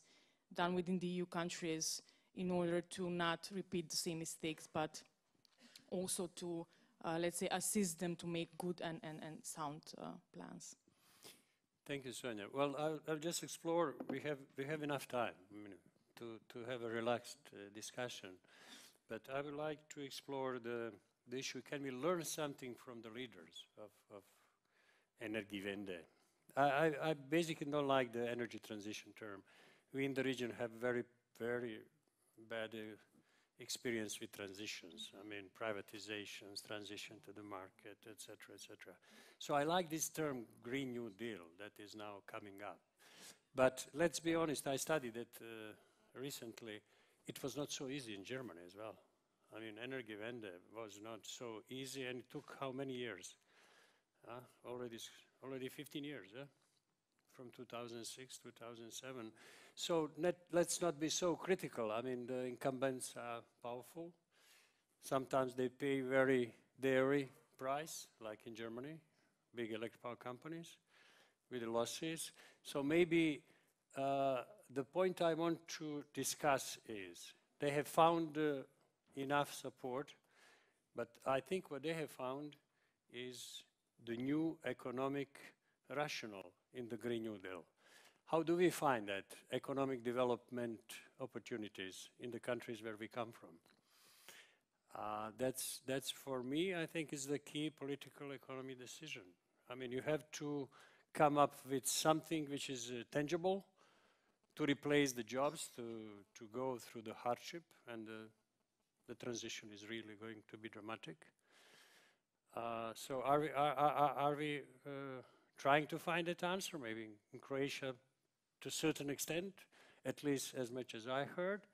And I don't know about the other countries. I mean, because there is always opponents. There are always opponents who say, yeah, that's imposed on us from the rich countries because they want to sell technology and they want to sell the capital, and we will be losing jobs, etc. So, Neven, you've been doing on that. In my opinion, the crucial thing is to involve people in the process. I prefer to look at Danish models of community energy than to German model as a good model for transition. The problem with community energy in Southeast Europe is that anything social, anything communal is looked upon in a negative way. It says in Croatia. It is. Zadruge, yes, that's it is Croatia. also in Croatia. Croatia, I just read 2 days ago a paper on community energy in Eastern Europe, and Croatia was pointed out as the best case with the highest number of such projects, but it's still very tiny compared to Denmark. But then we have another pathway which might actually work, rooftop solar. It is now commercial, it can be done. The problem is if you try to do it, you need to have enough papers for a nuclear power plant. So we need to reduce barriers to that. But I think that it will start in Croatia because the conditions are right. In other countries, we have problem of too low electricity price. So I don't think it's viable in Western Balkans. In Bulgaria, but in Romania the price is right, so it could actually start. And in Greece, it should also start. So with this way, we could actually get people on board, and once they start feeling that it's part of their way of life, they might start changing general opinion. Because if you have only rich people invest in renewables, you are creating a situation in which media are easily using that fact in order to attack it. So we need to include general population in these schemes. I also think the prosumers are a potential pathway. I also think so. I would agree with this because for us, two things are very important. First of all, remove the barriers that exist in front of mainly small consumers that could become also producers or prosumers. And second one is to let the small businesses, so the authentic businesses, to enter into this oligopolistic market. So right now in Bulgaria, less than 1% of the renewable energy which is produced from small-scale installations, less than 1%. In Germany, if I'm not wrong, it's about 30-something%, or even, yes, 30-something. And this is because the administrative barriers for small-scale producers are very high in my country. And at the same time, if you look at the figures for small businesses and end consumers, so households that have installed small, mainly photovoltaics for their own use only, without to be connected to the grid, they are much more than these producers that are connected to the grid, so small-scale producers connected to the grid. So it means that the people already have the sense, they know what they want, they see potential into this, but there are a lot of administrative barriers. And if you remove these barriers, this will unlock the transition, let's say. And this is crucial for us. Well, energy-wise, it will not really make the breaking point, but psychologically and democratically, it will be important. Yes. We still need the comprehensive plan of transitioning to low carbon. State. We still need state for the whole venture. I would, well, returning more properly to your question about opportunity of the energy shift to translate the Energiewende. Yeah. I think there are plenty. For instance, Romania is just now rolling out a rooftop photovoltaic program. It's about 100 million euros. I'm pretty confident they will redo it as soon as this one is done. Then I see big potential in the buildings renovation sector. There is so far no program in place for Romania for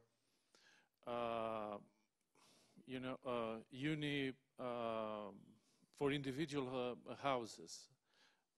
Everything that we had was about blocks in the major cities, but most of the buildings in the country are actually family houses, and there is no program for that. There's tremendous potential there.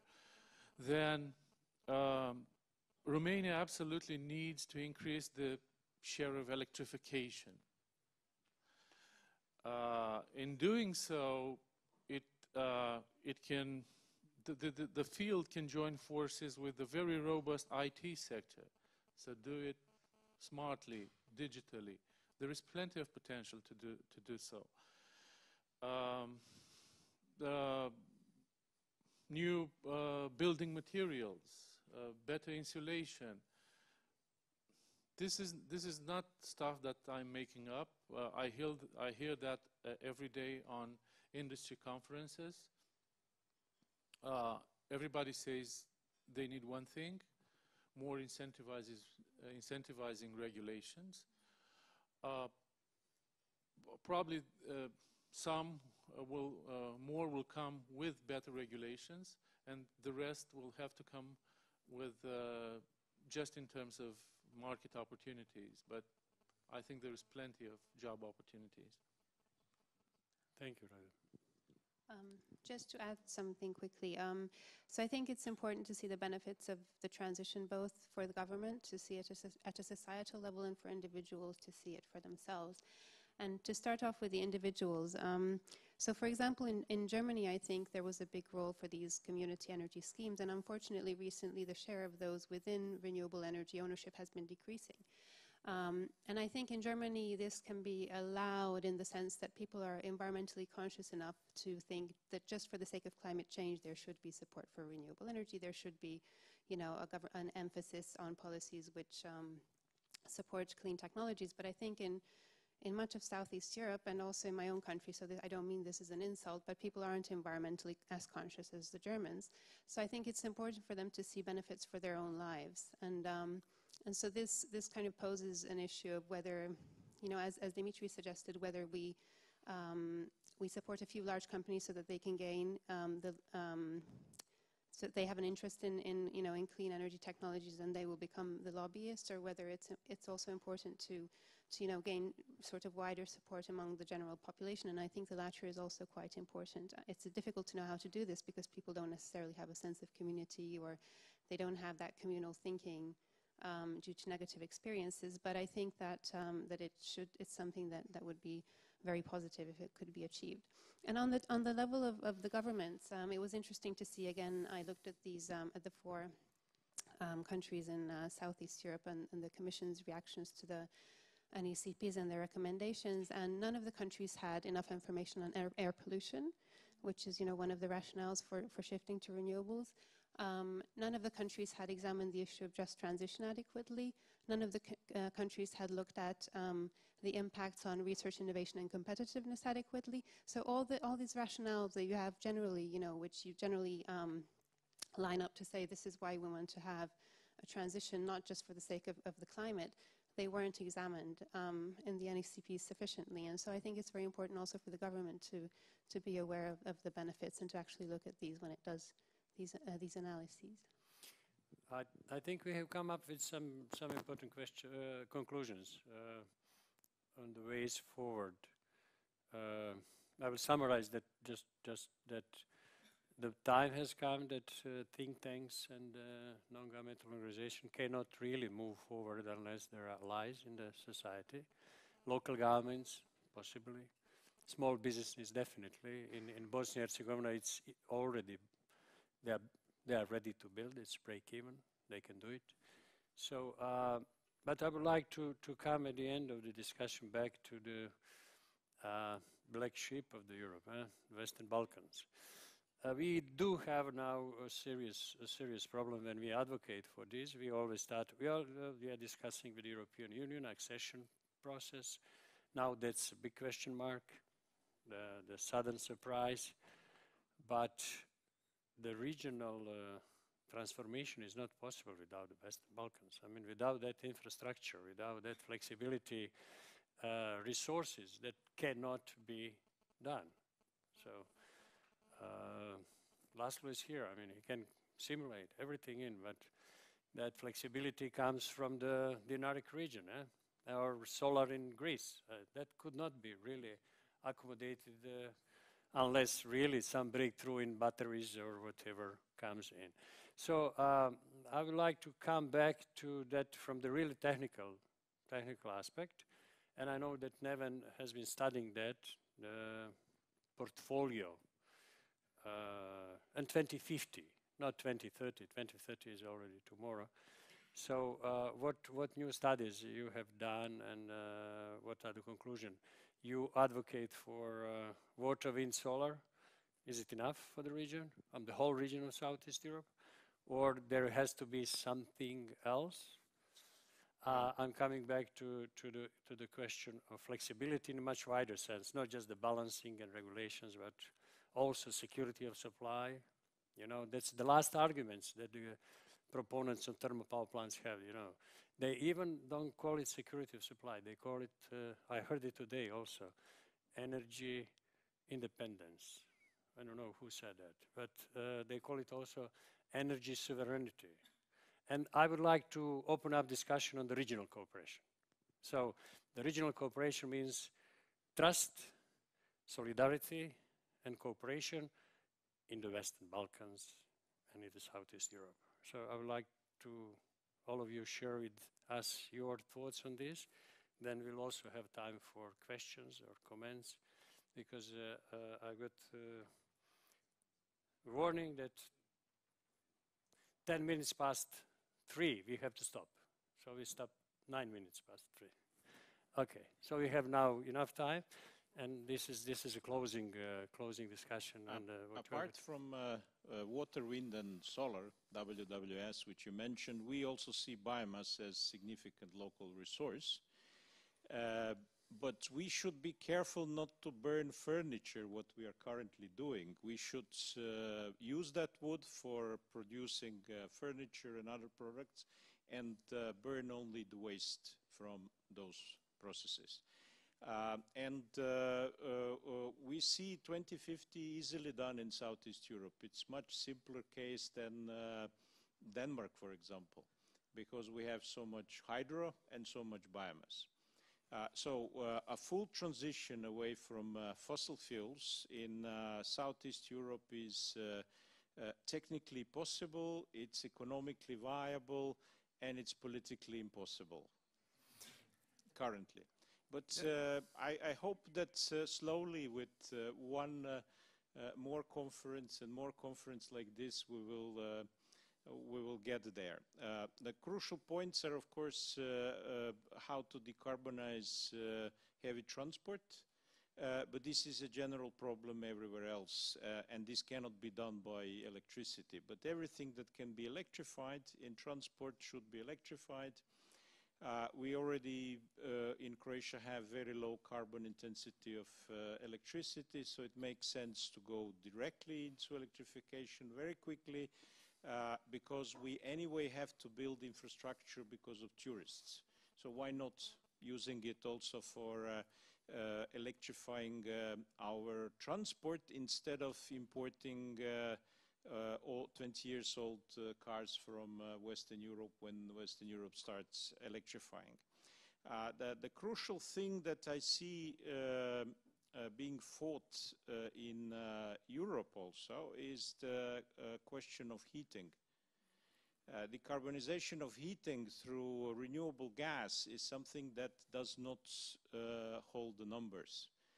We don't have so much renewable gas so that we can heat on gas. Of course, part of the natural gas can be replaced with renewable gas, but according to our calculation, it's around 10%, not more than that. So we need to have solutions for heating, and what we see as a good solution for Southeast Europe is district heating. Unfortunately, Romanians have deconstructed all the district heating. They had excellent system in before 90. Really? Yes. 90% of Romanian district heating was replaced by gas. I know it was centralized, but excellent. Well, not efficient. Infrastructure was okay. Infrastructure, but we can easily decarbonize district heating because you can replace gas with waste heat and then with renewable energy. So it's simple. If you have to do it in each individual house, it's much more expensive. And if we want that heating system is balancing variable renewables, and we are spending around 40% of our energy, final energy, on heating, so it's excellent to use it for balancing. Then we need quite a lot of heat storage, and heat storage is very cheap, and it's especially very cheap if you build it in heat plants, not at home, because 4 cubic meters, what we need for balancing wind and solar, is a big volume for each individual house, but if you do it in a plant, it's no problem. Of course, heat pumps for isolated buildings are a solution. We've seen in the case of Dalmatia a very good results. The gas was brought to Dalmatians, but they said no to gas. We are happy with heat pumps, and they're continuing to use heat pumps. I think most of the region has a climate that can actually be heated with heat pumps, so we should think about 2050 already now in order to resolve the heating problem. Thank you. We are not going to further explore the gas, biomass, flexibility. That's up to the new conference or new study. It's a hot topic, yeah. Anyone else to comment on that, Sonia? Maybe just added about 2015, what we discussed specifically about involving all sectors of society and citizens themselves. I do think that citizens are becoming more and more aware, specifically in areas where there is high air pollution, specifically in the Western Balkans.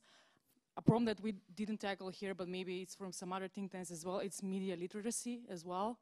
A lot of fake news and a lot of how people perceive this information, who is the polluter, and not feeling powerful enough to do something. So in order to involve citizens, I believe in the energy transition, we need also quite a lot of work with how the citizens are informed from where and how powerful they feel in order to take up actions by themselves, whether by becoming prosumers or etc. Because I do believe that in many of the countries, specifically also the Western Balkans, people are tired of the monopolies and the utilities, in the common utilities. But there is nothing available for them in order to take up measures and do something in this relation.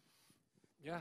And just to add that when you speak about regional cooperation and the region as a whole, one issue that we didn't mention here, but I think it's very important for any energy and climate policy in the region, is the energy poverty, and especially the very high level of energy poverty in some of the countries. And for example, in Bulgaria, roughly half of the households could not afford to heat to warm the whole dwelling during the winter.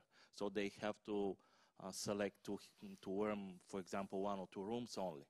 And this is a situation where the normal market forces that are working in other countries like Germany or Croatia even could not work in the same way. So this situation needs some national policy to incentivize these people and to help these people, actually. Without such a public help, they couldn't do it. Here is, we again come to the prioritization. Every year in Bulgaria, the government is trying to find 400 million Bulgarian level or 200 million euro for energy subsidies for energy poor households. And at the same time, for the last 10 years, we spent 2 billion euro for the nuclear power plant in Belene. So it's about the priorities of the government. I mean, you have to build it now. I mean, 2 billion, it's already too much. Yeah, Radu, please. This thing about regional cooperation, I mean, it's really major and important. Now we have CSEC. We managed to develop that, and we do cooperate regionally on infrastructure. Gas was the initial idea. It still is, but it got developed to electricity. There is also some polite conversation about renewables in the CSEC gatherings, but that's it. You won't see, unfortunately, more substantive cooperation between our countries than that.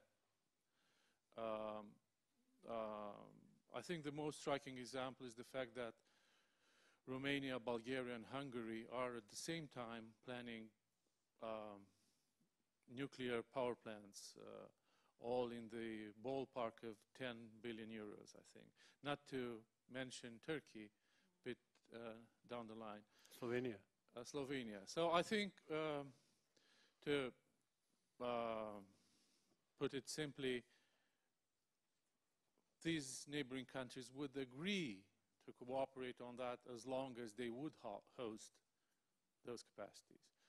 Now, I don't really need to go into the reasons of why this is the case, but for historical reasons, we still have to build a culture of cooperation between us. And this is, you know, building trust, building ties. We rarely speak each other languages. We mostly look to Brussels or the West than to our neighbors. And on that note, I have to praise here my friend Julian Popov as a tireless agent of regional cooperation. Now, he's really pushing that, and I think making an impact in the region's capitals. So, yeah, work in progress. Agnes, you want to add something, or no? When you I will try to summarize. When you mentioned Julian Popov, I just recall his paper about the potential of the Southeast Europe provide flexibility for the Central Europe. I agree with that. I mean, but without regional cooperation, without really becoming a region, without connecting the markets, I mean, that's the big failure of the last initiative of the Western Balkans. I mean, or we have to be more realistic. I mean, maybe the carrot was, at least for the Western Balkans, EU accession. So at the end up, what happened is that Croatia connected the market to the Europe, and now everyone wants to go through Croatia. I don't know why Serbia decided to go to Hungary, because I don't know how they got from the Hungarian market to European market. So I think it's a crucial point. The regional green infrastructure. Without that, forget about simulation, forget about thousands of megawatts of solar. I mean, how you balance that. And I'm just referring to probably a study that will come up soon. IRENA study, it was presented shortly yesterday at the energy community. Ambitious renewable scenario, which I assume, according to the simulation, will be a lot of solar in. Of course, wind, but then come up probably with the issue of the flexibility, yeah. So I will conclude with asking the questions. Are there any questions? One, Laszlo? One, okay. Since you are the only one, you have 10 minutes, Laszlo, if you want. That's when we have to finish, in 10 minutes. We have to finish in 10 minutes, okay. If it's question, it might be shorter. So Laszlo Szabó from REC. And the question here is that maybe two questions. So the first is that cooperation and regional cooperation. I think in most of the studies which we made and we've read, this is one of the main conclusions, that you have to go for cooperation. I think this is the area where I would say that the European Union membership of Hungary was really helpful. I mean, what you can see that you can call cooperation the things which is happening in our country. We have 30% of import in the last 30 years, and we had never problems with the neighborhood countries. So once the deal was made, the electricity arrived to our country. I know that in a bit southern down, it might not have worked that well, but in that sense, I think that's a big achievement of the European idea, that it works at least at that border. Cooperation again, very interesting, and that's the question rather, is that what we see is that most of the European countries are going for renewable auctions. Because actually what I miss in our countries is that we speak a lot about renewables, and actually we don't really know the real prices of renewables. Because when you are setting these prices administratively, then you are setting it right or badly. That's a big question mark there. And what I have a feeling is that it's only a well-organized auction which will reveal the prices of renewables on a right way. And actually what we see is that we had auctions in Poland, in Greece, in the region, and somewhere between a big gray zone, because these countries were never trying this. Actually, Hungary is doing it now. So that will be the first price signal, because we have 1 month to receive the bids for our renewables. And then I will be very curious what will be the result. And the question is mainly to Neven, because I know that you are planning as well since long time. And when do you see that it will come to Croatia, renewable auctions? And when will it come to Bulgaria and Romania? That's another question. We can even see examples in energy community countries like Albania, who organized already auctions. So that's a question. When do we get real prices of renewables in the region? I would just like to point to the case of North Macedonia. There was a recent solar auction there, and there was oversubscription of zero price level asked. So they will now have to do another round of auction, which will go to negative subsidy. So I think this is an extremely good case of an auction. And I would like to draw your attention to that. Croatia is slowly moving towards that. I'm not allowed to say details, but I know that more or less political agreement has been reached about feed-in premium, which will then go to auctions technology-based. But I cannot go further into detail, but there is some positive changes in the last few days. I will pass now to... If you look in Bulgaria, there are no auctions, as you know, but if you look at the Bulgarian power exchange, what happens actually in last half a year, then you'll see that price of electricity coming from renewables is the second lowest after the cost of the nuclear power plant, which is the lowest one because it's already repaid during the socialism, so it can't be beat, let's say, in a way. But this is still artificial price, I would say, because the because our power exchange is not actually connected to the regional power exchange, and we have a limitation, let's say artificial limitation, which is on the demand side. So in the moment when, and this is very essential, in the moment when we have a real market coupling, regional market coupling, then even without auctions, we'll see lower prices of renewables. I'm completely sure on this, on this bigger power exchange. This is enough, I would say, for using this data, for example, for simulation modeling and so on, and for taking political decisions. And that is the reason why policymakers in Bulgaria in generally postpone as much as possible the regional market coupling. Thank you. We have a market coupling in Romania with Hungary, Slovakia, and the Czech Republic.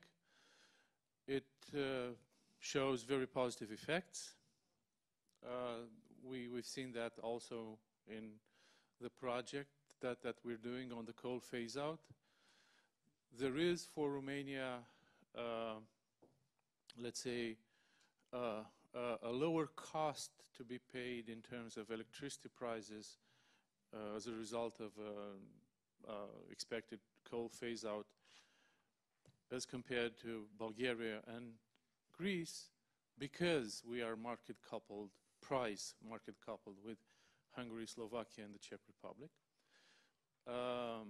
And indeed, for the most part, the spot market in Romania has worked very well since its inception, basically. And this would be, I think, also the closest proxy for renewable technologies, for renewable investments. You have a pretty transparent market price. But then, of course, we have to see the real thing. We have to see the renewables auction. And this is why I was referring to the contracts for difference, which would do, by and large, this. For the first time, a competitive mechanism with downwards bidding for a strike price for a predefined capacity. And this is why, as I said, we at EPG are pleading that the government introduces that as soon as possible. Well, thank you. We are just on time. I'm not going to ask the participants of the panel to put a bet that this will be successful as the very beginning, but we do bet in the Western Balkans. But I challenge all of you to think about that. What's the real chance? What's the real chance that this process of developing national energy and climate plans will change? Without analytical work, it will not change. With analytical work, it might change. So I was a little bit surprised yesterday and a little bit disappointed that we were informed in the energy community that there was not going to be set targets for the countries in the energy community this year, even next year. So I will conclude this whole exercise with saying, yeah, plan is nothing, planning is everything, so let's continue doing planning and let's continue with our arguments, try to influence. And I will just finish with what I was impressed reading a few weeks ago, the new book of Jeremy Rifkin, which was written, a Green New Deal for the United States, based on the Green New Deal of EU. So EU, you have to do it. I don't know how, but you have to do it. 50, 55%, whatever. It's up to the European Union and the member states. And we from the Western Balkans, we are watching you. As Greta said, We are watching you. Thank you. Thank you. Thank you, panelists. Thank you.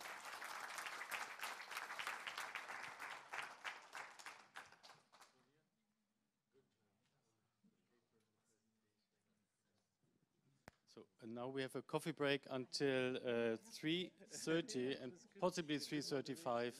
I will call you in the room once we're done. The coffee is served outside. So please enjoy some fresh air.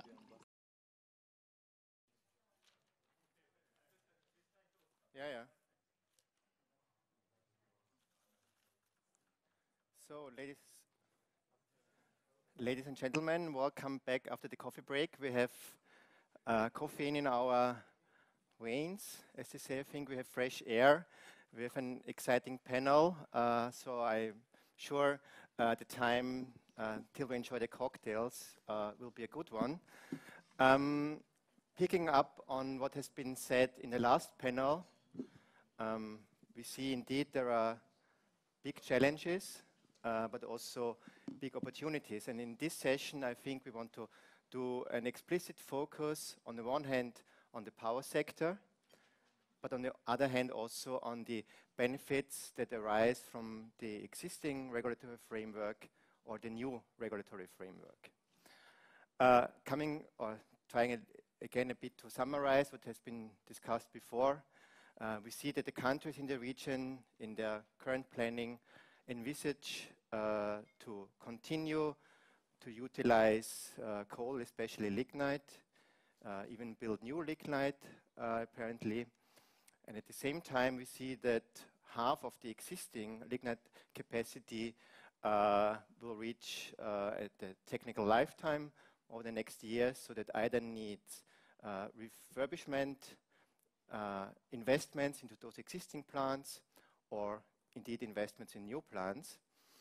Now, when we look at the outlook for the capacities, and link that to the outlook for, let's say, the ETS system and the CO2 prices, implications, also economic implications of air pollution regulation, it seems that indeed some aspects of the economics are not considered as thoroughly as they should be when coming up with integrated energy and climate plans.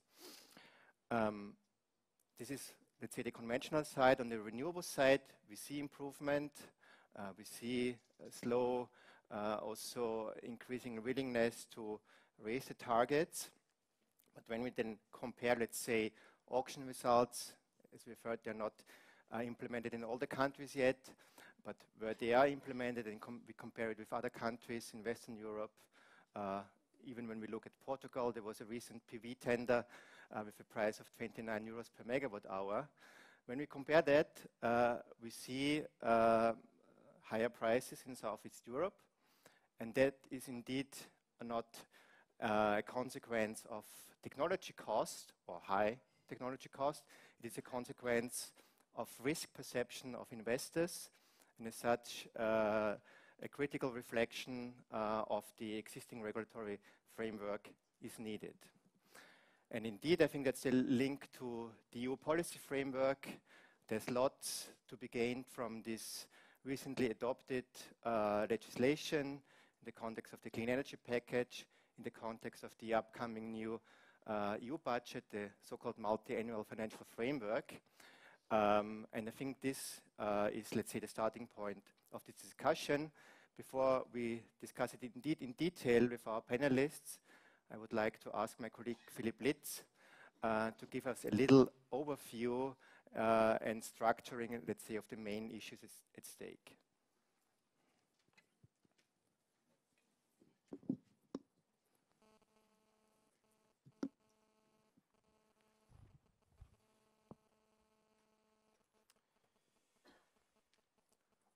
So, thank you very much, Christian, first of all. Well, as we're all aware, there are already a few countries, or some of them within Europe, who have already committed to phase out coal, the newest being Germany until 2038, the latest, and on the other hand, also Greece with a phase-out date of 2028.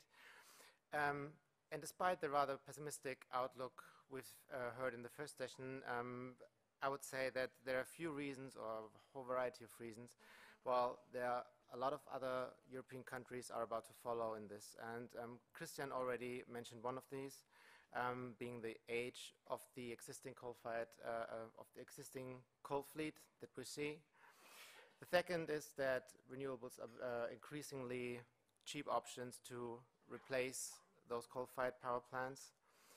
The current level, the third point is that the current level of CO2 prices within the ETS is making the profitability of lignite and hard coal power plants, makes them decrease significantly over the last couple of years. And if you take a look at the discussions which are currently held on the European level regarding the 2030 target and its increase to 50 or minus 50 or minus 55%, we will probably see further increase of CO2 prices as well.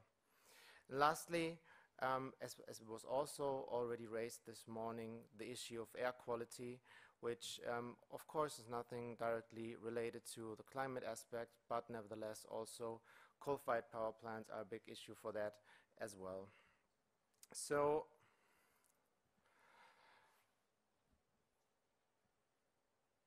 nevertheless, phasing out coal is, from an energy perspective, clearly not an easy task. It raises a lot of questions regarding security of supply, which energy sources are going to replace coal. It raises questions regarding just transition. And I want to follow up a little bit on a few key challenges which need to be discussed when phasing out, or when discussing the phase out of coal. And for that, I would like to use the recommendations of the German Coal Commission as an example, or rather as guidelines to discuss this topic, not because I think that the German Coal Commission's recommendations are this extraordinary or are need to be followed by, or should be an example to follow by other countries, but rather from the perspective, since they are, they were developed along a coherent framework which touches upon all the key challenges which are relevant when discussing the phase out from coal. So, as I said, the recommendations of the Coal Commission, they are not only limited to a simple phase-out timeline, but instead they suggest the implementation of measures along a few elements, at least 5 of them. The first one is, of course, obviously some kind of phase-out of coal-fired power plants. The second one is to support the transformation of traditional mining regions, touching upon one aspect of just transition. The third element is to modernize the power system and also the energy sector. When we speak a little bit wider, when we talk about security of supply, when we also talk about interlinkages, for instance, with the European Emission Trading Scheme, but we're also talking about flexibilization of the overall energy sector as a whole, and sector integration, and so on. And the fourth element is to alleviate hardship for those who are directly affected by those measures. This can be workers directly within the regions. This can also be utilities or industries over electricity prices, or which are using products which are side products of the coal-fired power generation. The last element I don't want to touch upon is to monitor and adjust measures, which is rather obvious to my understanding. So starting with the coal phase-out plan, the first question is basically how to phase out coal. The German Coal Commission recommends to make a specific law on that, along of capacity targets for the different years, and to use both negotiations between the government and to use both negotiations between the government and the utilities, and also tenders to for hard coal power plants. There are, of course, also other options like the UK. They were simply going for a minimum CO2 price in the power sector, while other countries, for instance, the Netherlands, simply not allowing to burn coal and in power plants from the 2030 anymore. And another aspect, as I said, is the aspect of modernizing the power sector, what this actually means. The first element of that is to safeguard emissions mitigations of the phase-out, which is a fancy way of saying, well, what is replacing renewable energy. And the strategy, which is replacing coal, and the recommendations of the Coal Commission there is to more or less replace coal directly one by one with renewable energy, focus on onshore, offshore, and solar. And as you can see here, this graph shows you the differences between a business as usual scenario and a scenario with the coal phase out. You see that most of the reductions in coal are replaced by renewable energy, and gas is only in a very small amount coming into the system, rather used for security of supply reasons. Nevertheless, although the power plants don't run that much of gas anymore, there are needed some capacity additions in total of a few gigawatts, mainly run in the mid-merit or in peak operation.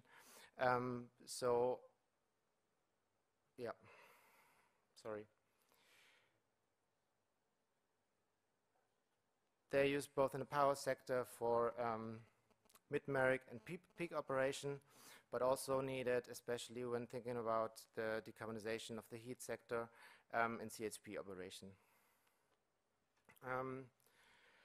And one of the reasons why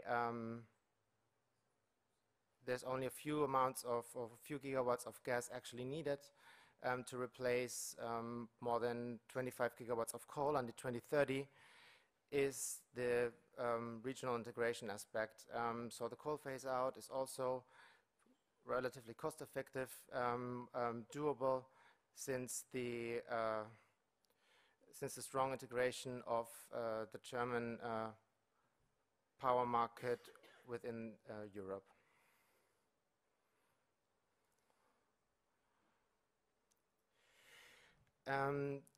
The next point is to support, or the next element of the coal phase out recommendation is to support the transformation of the traditional mining regions. This basically means that the Coal Commission is advising a strategy which focuses within the regions on the strengths of the region, so already in the industry where the regions are already strong, but also you need long-term financing to support these. And the last element is to alleviate hardship for those who are directly concerned of the phase out. On the one hand, this means the workers, so there's a special remuneration system put in place for people who are dropping out of work relatively early, but also there are additional new jobs should be created with the structural cohesion fund. Thank you very much.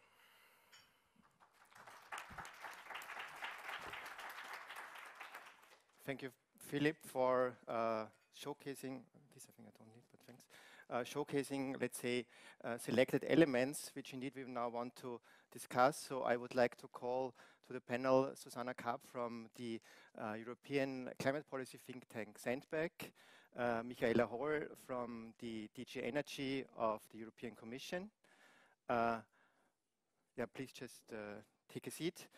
Andrei Covatario from Enel Romania, and Julian Popov from the ECF, and finally Miguel Varela from the DG NEAR of the European Commission.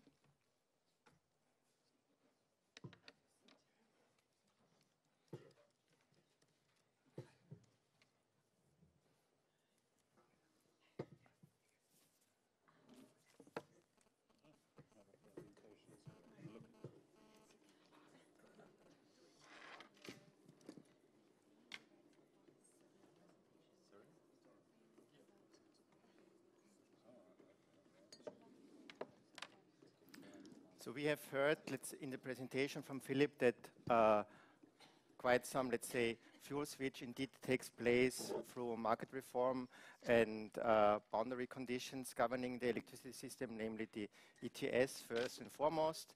At the same time, there's also the need for a, let's say, smart and managed strategy, government strategy to retirement of plants. So coming back to the market-based part, I think my first question would be to Susanna. Recently, the ETS has been reformed. So my question would be, how does Sandbag perceive the effects of this reform with respect to the outlook of the ETS till 2030, and maybe also focusing a bit on the specific effects for Southeast Europe? Thank you so much for the question, and thank you so much for the invitation to be here today and have a chance to answer these very interesting questions. I think I'll have a really balanced intervention today, which is I will have good news and bad news. And the bad news are also good because they help us make constructive policy suggestions. I did look on the EUA price of 3 years ago. It was slightly below €5. So looking at the one from today, which is 25, or just roughly above, then we realize it's really quite an improvement. And of course, it has had some serious effects. Now, of course, as was presented earlier, it has an impact on coal profitability in Southeastern Europe. But what we've noticed, quite interestingly, looking into interconnector data, which I don't have on a slide, despite the fact that I looked for my slides, is the fact that at the same time with the EUA price going up inside the EU, we've seen an increase of import in electricity from the countries bordering the EU, which actually have a higher carbon intensity than what we would have taken in from the regions, and I'm particularly referring to Southeastern Europe. So yes, very good news regarding the ETS revision, and I was also asked in preparation for this to share a bit our views on the evolution of the carbon price going forward. However, Sandbag does not actually engage in price forecasting, but we do nonetheless get the quarterly forecasts of analysts on Carbon Pulse. There's a reason why we don't engage, but nonetheless, I want to say that looking at some of the forecasts, there's a couple of analysts who think or predict that the price will go up to 60.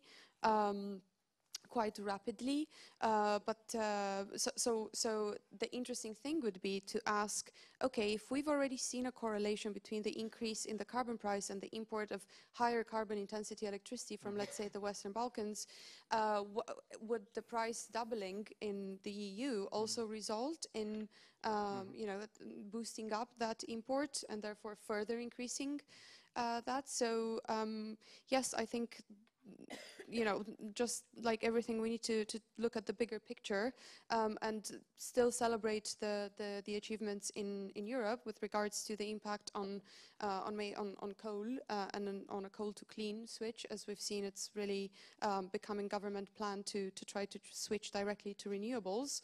But we should nonetheless keep in mind that it isn't as purely good news as we'd like it to be. And yes, in fact, actually, if you look only at 2019, the import of electricity from non-EU sources into the EU at the current ETS price would have been, I think, over 400 million euros, or 430 million euros just in 2019. And so perhaps it would be important and worthwhile to talk about a border carbon adjustment for electricity. Yeah. Thanks very much for this. I think this is a very important point. I'd like to pick that up later, if you don't mind.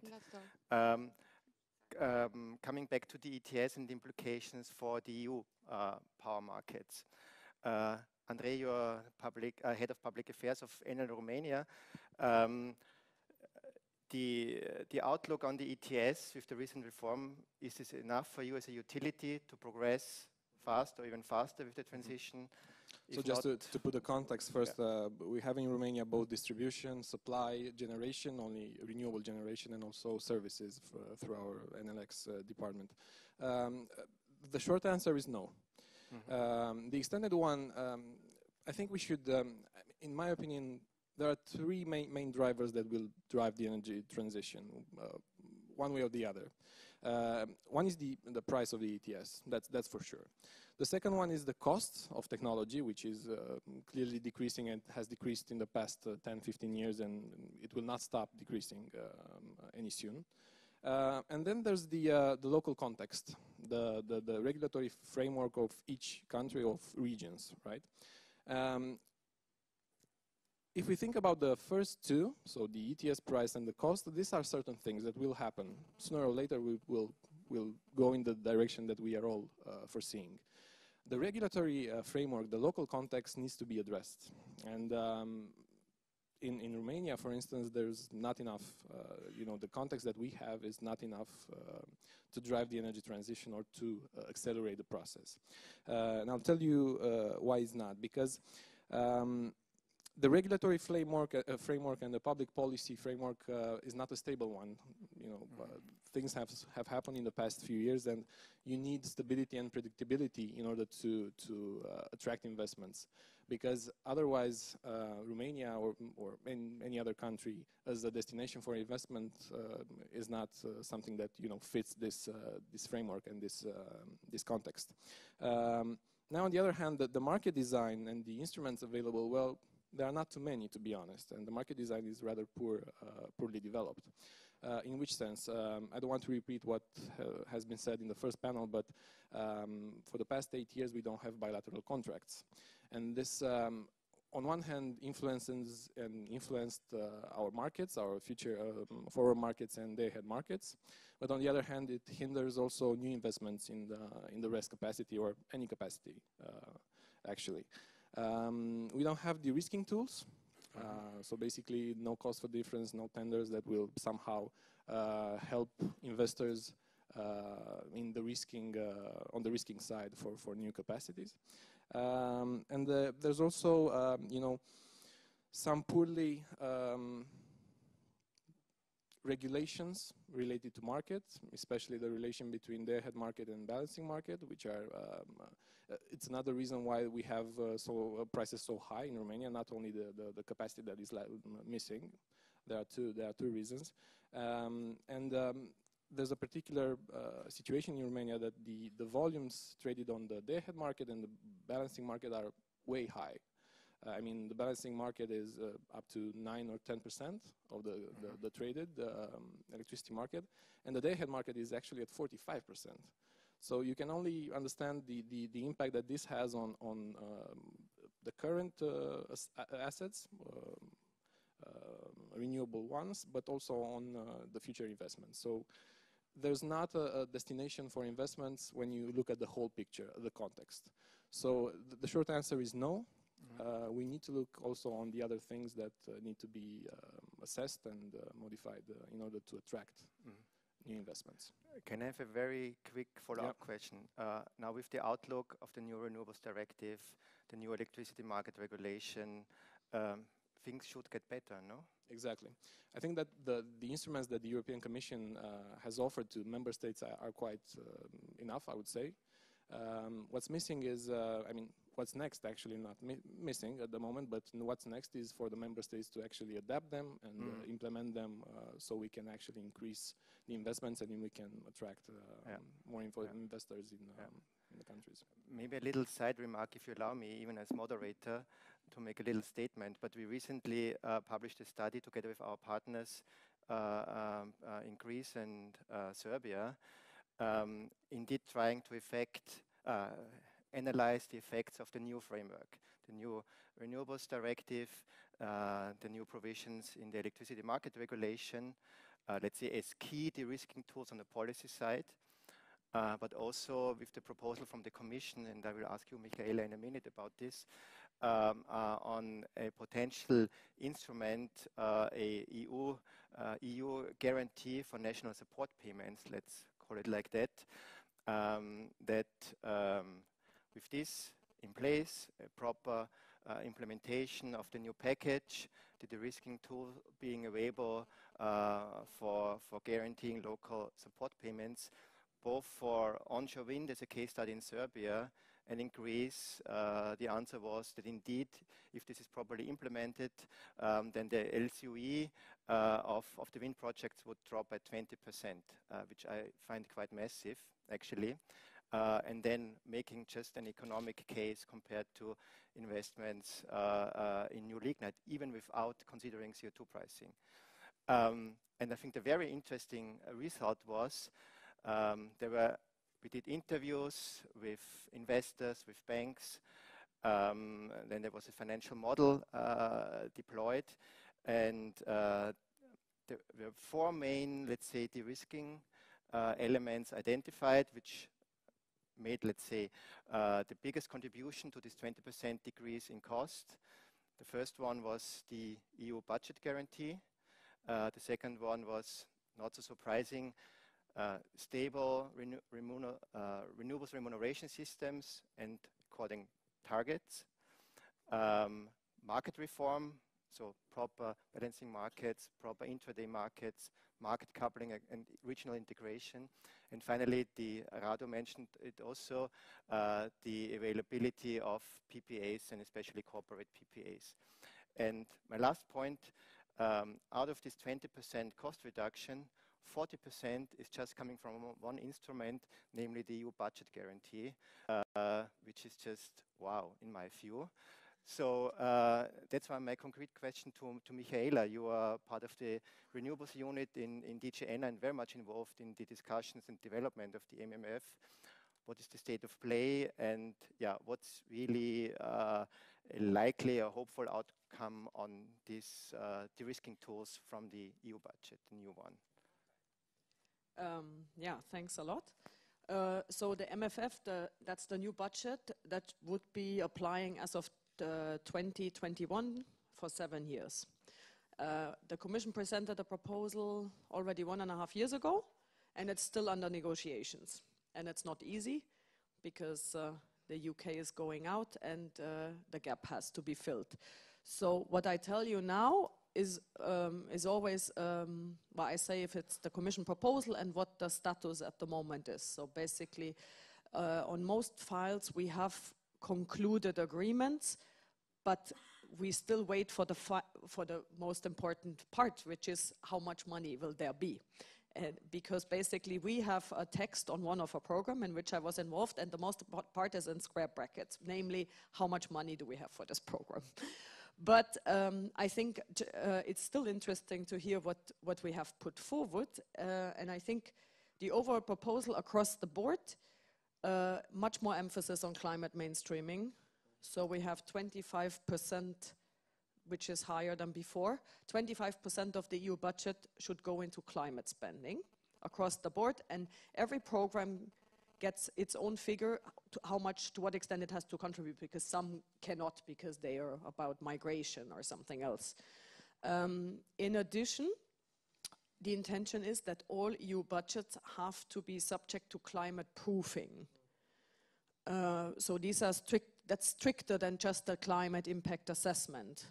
That is guidance that comes from the Commission that, for example, contains also a carbon shadow price, which is not exorbitant, but still, I think it goes to 35 euros in 30 or 35 euros in 2030. So all EU budgets would have to use this guidance. And then in addition, I think we have, it's a good basket of things that will help member states and regions to transpose the clean energy package. I think we've come with a nice offer. So the most important thing is, and when I speak, it's mostly for the EU member states in your region, when I guess the colleague will then tell about the non-EU member states. And that's also another good thing about the new ETS. It comes with a nice pocket of money for modernization. There's this modernization fund which will kick in as of 2021. So strictly speaking, it's actually not part of the EU budget because the money comes from the ETS allowances. And since the price is going up, it actually becomes quite a big pot. I think if you calculate with 30 euros per allowance, this would give for the 10 countries that can access this fund. So that would be the Baltics and Central and Eastern Europe. It would be 9 billion euros. And that fund is, with tiny exceptions for Bulgaria and Romania, it's fossil fuel free.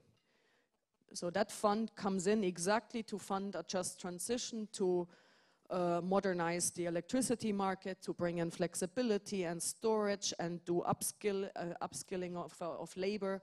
That is what it can do, and that's a big pot of money. Then we have the cohesion money. That's traditionally was also always a good source of money for renewables and energy efficiency, because it applies on the local level. No, it's not the big stuff.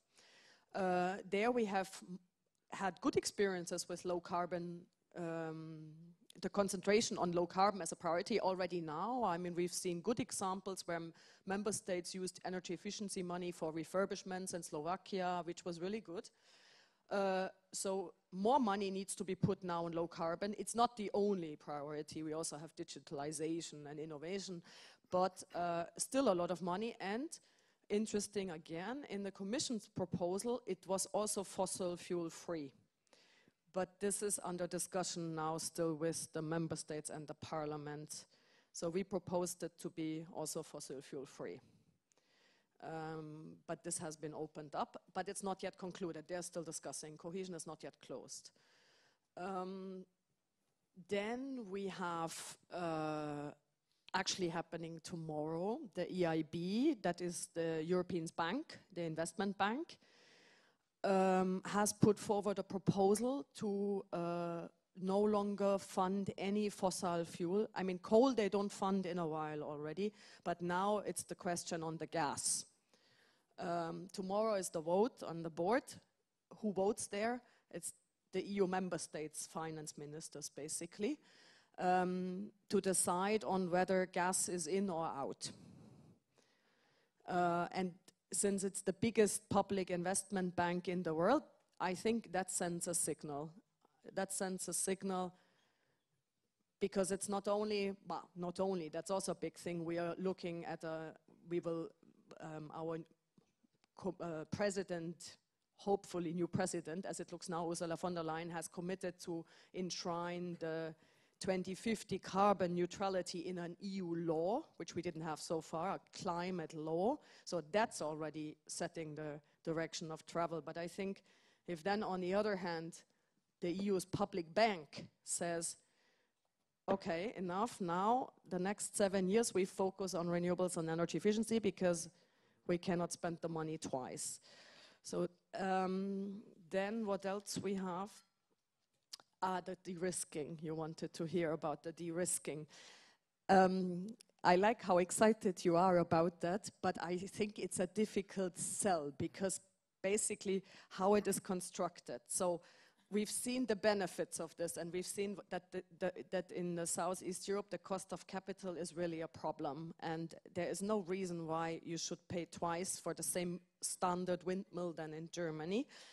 And so the idea was to work with an EU guarantee to lower that country-specific risk that you said is one of those barriers that the region is not attractive enough. So we have included such a cost reduction facility in the menu that we offer under, that's another fund. It's called the InvestEU fund. That's a fund that gives you cheap money, basically, loan and guarantees. And within that fund, the Commission will create, but it's managed then by the EIB, we create member states compartments. And there, it would be possible for member states to take the money that they get under the cohesion allocation, because all the budgets, there's a flexibility within the budgets. So take part of their cohesion money, transfer it and put it there as a guarantee, as a collateral, a contribution for this setup to de-risk. It was in our original Commission proposal, this flexibility to move the money within the budgets was completely open, but it has been watered down. So the possibility is still there, but it's limited. There are limits and to a maximum how much you can transfer. The difficult issue now is that you need to convince your member states to not start, you know, handing down the cohesion money that all the regions probably wait already for eagerly, but basically to put that money aside and put it into this vehicle. So we have meetings with DG Regio, and of course when they develop these programs with the member states, they offer that and talk about it, but it would need a strong willingness from a member state, like your member state, you said, to go for something like this. And you need to overcome a lot of expectations on other sides, especially since the cohesion money also was reduced. It's not that they have more. It was cut in the Commission's proposal. And that's also one of the big problems, that they cannot settle that one, that it went down so much. Yeah, so EIB I mentioned already. And then just to look ahead, so that's stuff that we have already prepared. And as I said, we just wait for the member states to agree on the budget.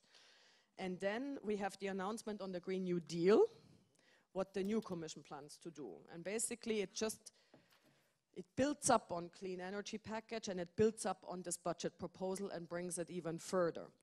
I cannot say a lot because we are not allowed to say a lot at the moment, but I can tell you a bit what was announced. I already mentioned this energy law that will enshrine the 2050 target if we have an agreement. We have at the moment 3 member states still that cannot sign up to it, but the legitimate hope is that this will happen in time for the COP delivery. There will be a just transition fund that was already announced. So basically the Commission is beefing up. We have at the moment what we launched as part of the clean energy package, a coal transition support service, but that's only technical assistance, but only, that's important. But there's not too much money in it. So the Just Transition Fund is expected to give some money to the coal regions and coal member states as part of this Green New Deal. And this Green New Deal comes out very quickly, and the Just Transition Fund comes out as quickly. So she said within the first 100 days. So if we are starting now, brings you to, I don't know, Easter, more or less. You would have a regulatory proposal for a Just Transition Fund.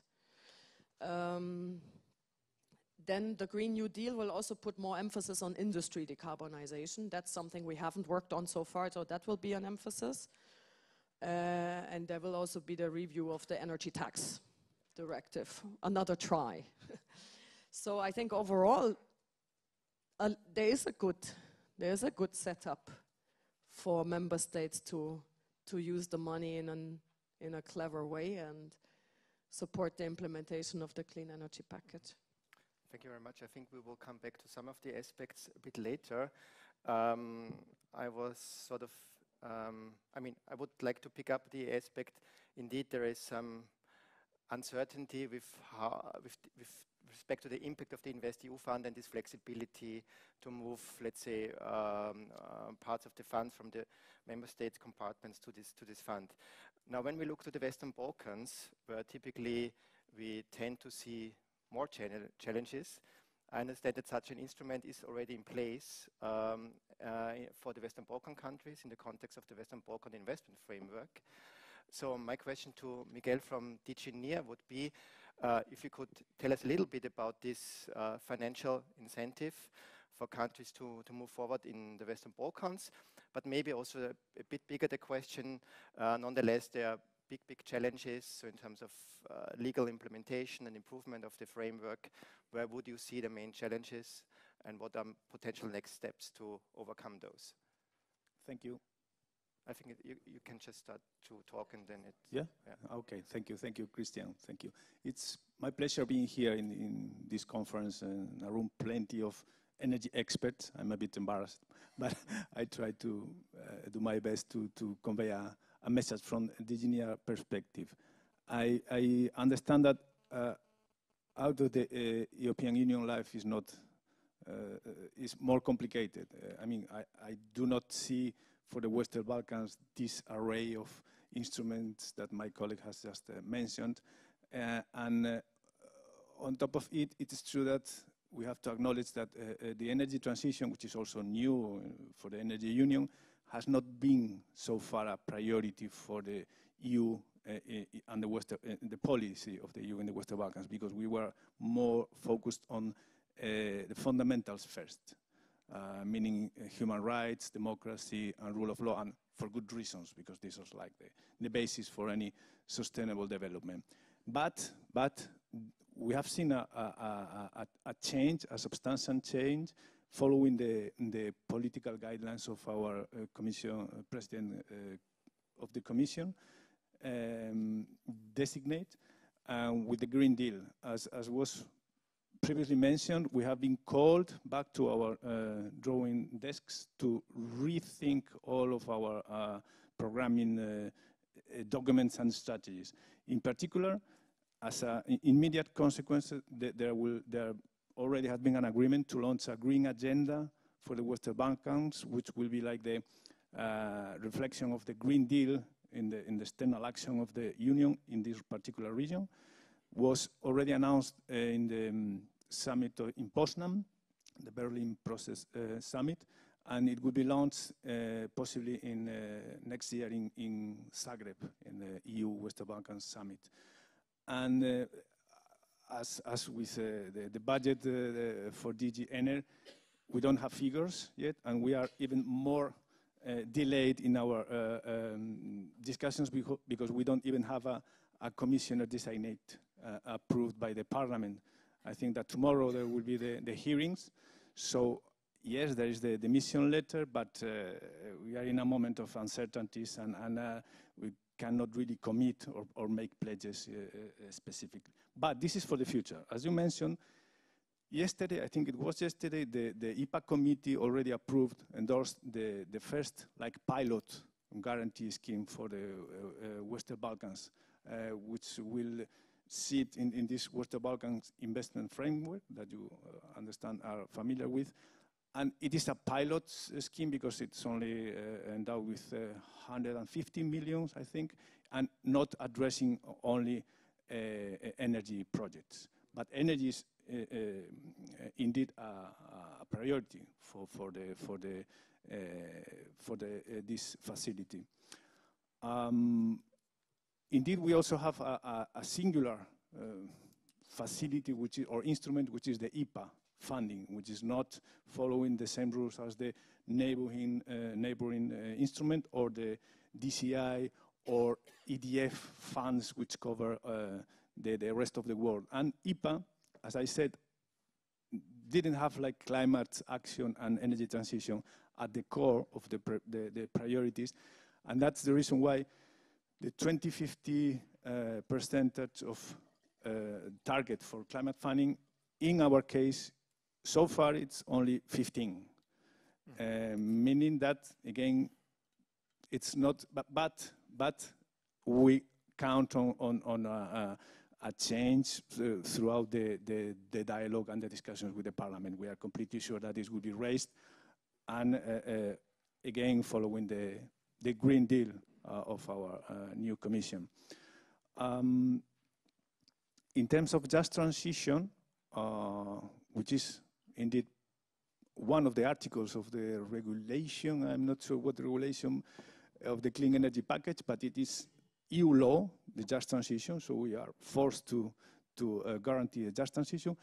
We are working with DG Ener and the World Bank in the extension of the Coal Regions in Transition platform to the Western Balkans and Ukraine.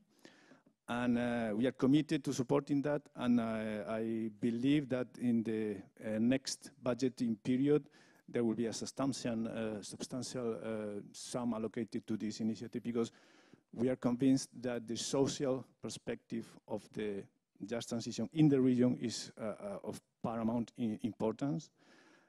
And what else? Regarding the main obstacles we see, maybe I can pick on the three drivers my co-panelist mentioned. And from those three drivers, we choose one of them, which is the one you mentioned that wouldn't happen per se, which is the regulatory framework, the enabling regulatory framework. And that's something DG Ener has been working a lot together with the energy community in the past. Our commissioner, I would say, has harassed the leaders of the Western Balkans, addressing them, I think, quarterly, at least quarterly, letters for them to report back on the state of implementation of the connectivity reform measures. Connectivity reform measures which were adopted in the Berlin summit, the Berlin Process Summit, I think in 2015, which were aimed at setting up a fully fledged functioning regional energy market, in particular electricity market. So all the electricity markets for all the timeframes in place, capacity allocation, cross-border capacity allocation in commercial terms, market coupling, and we have put money into that. The Energy Community Secretariat has been following this with, I would say, disappointing results, but I think that this is a must and a prerequisite for the rest to follow, for the energy transition to come, together with the measures to limit the damage of the transition in the coal-dependent regions. Because we have seen in the economic globalization done without taking due care of the people who were suffering from it, and now we are seeing the backfire. It's backfiring on us with this populism evolution across the world, and we don't want to see that happening in the Western Balkans. Many things. I would like to pick up one of the keywords mentioned already several times, just transition. And maybe the question to Julian Popov, who's a fellow of ECF, former environment minister in Bulgaria, and yeah, let's call him a warrior for just transition and regional cooperation. How do you see, let's say, the early developments on that front in your country, in the entire region? And yeah, how can this really help to get to lighthouse projects, yeah, to energy transition powerhouses instead of relying on old and polluting mining and power generation activities? Well, thank you, Christian. You managed to pick one person who doesn't know what just transition is to ask him about just transition, but I will do my best. First of all, I want to congratulate and thank Agora for focusing on Southeast Europe. I mean, Southeast Europe is, I think, absolutely essential for the European transition for a very simple reason. I mean, with Southeast Europe on board, there is a chance to get the Paris Agreement. Without Southeast Europe, there is absolutely no chance. It's that simple. I mean, Southeast Europe is the maker or breaker of the Paris Agreement. And the reason is very obvious. The clean energy potential is enormous, but it's a coal and lignite region which is very inefficient. So if it stays there, you can do anything in Denmark, but that will not change much. So on the just transition, I mean, maybe the first thing that I would like to say is that we are constantly talking about different things, and not only talking about different things, but we are operating in several, at least 5 parallel realities. One is the reality of the NSCPs. The other is the government strategies. As one senior, because this is online, I will not say who and where, but one senior person in one of the countries, when I asked him how these figures correlate in the government strategy, energy strategy, correlate with the figures in NCPs, he literally hugged me and said, "You don't understand. The strategy is for us. The NSCPs is for Brussels." So I understood that. So the third thing is the government intentions. I mean, in our region, government strategy and government intentions are 2 different things. And the fourth thing is what is actually happening. I mean, the government wants one thing, something else is happening. And there is a fifth reality, which I will talk a little bit more what is actually possible to happen. And we constantly talk about the hardship and the high social cost of the transition and how 150,000, 50,000 miners and their families will die of starvation and so on and so on. For me, the important point here is to find what is actually possible to do. And the coal regions specifically, and especially the lignite regions, in most of the cases give fantastic opportunity for not a just transition, very competitive and very strong economic growth transition. One thing that we're discussing and proposing, and everybody says, yes, it is possible, but that's the fifth reality, is to turn the coal power plants and the coal power and the coal mining areas into hubs of the low carbon industry. And this is quite possible. I mean, we heard a small example from Macedonia, roughly, or Northern Macedonia, sorry, the Greek table, about the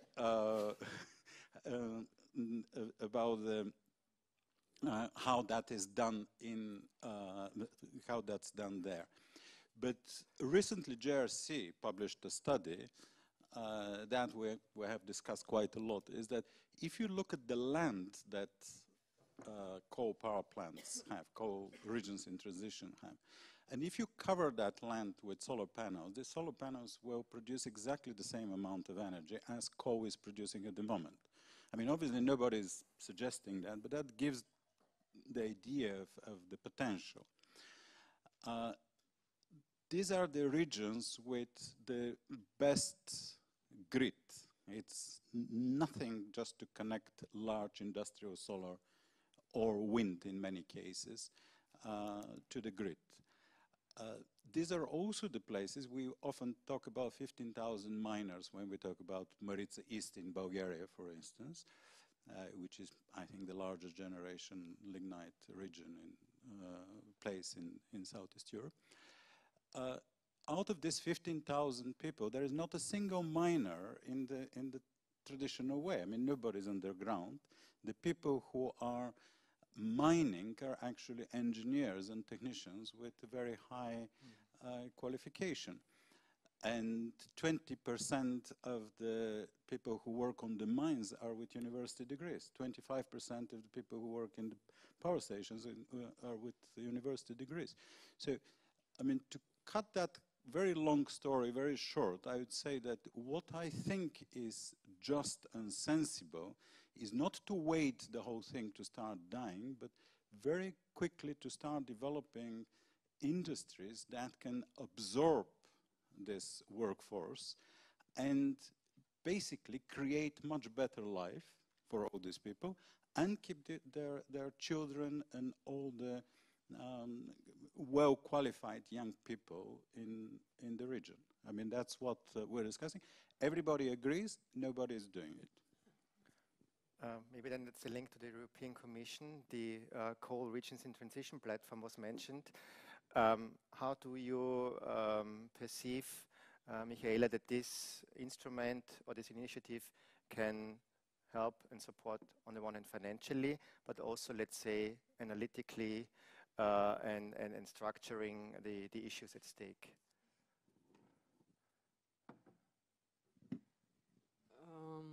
Yeah.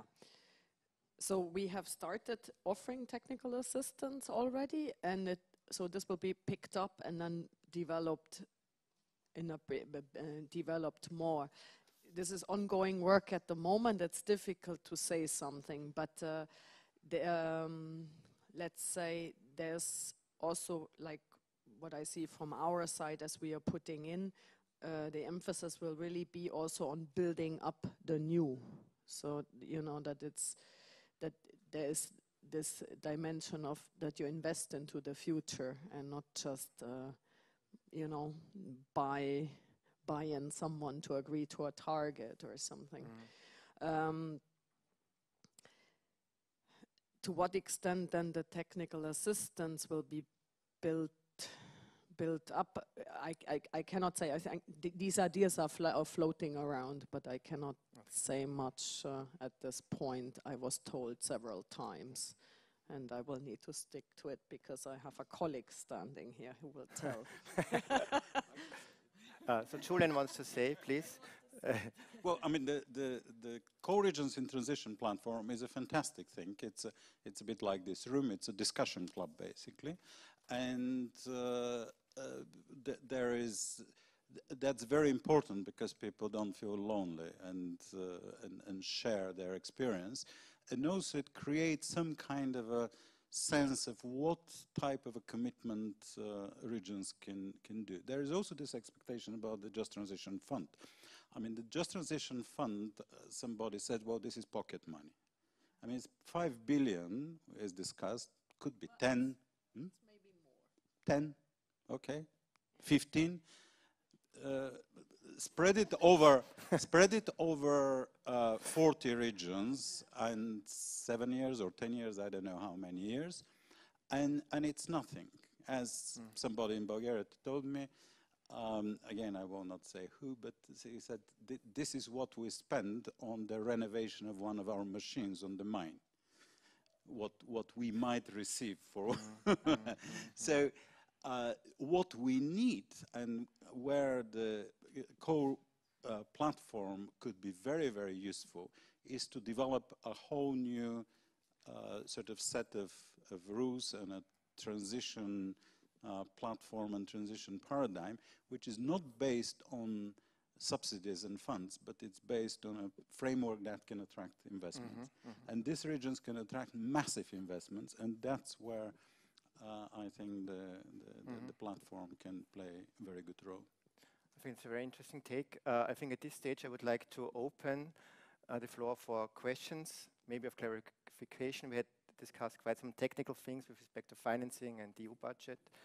But maybe, yeah, if there are also comments or questions on the issue of financing and de-risking, improvement of the regulatory framework and just transition, then I would welcome you to, or ask you to indeed speak up, and afterwards I think we will move on to different topics.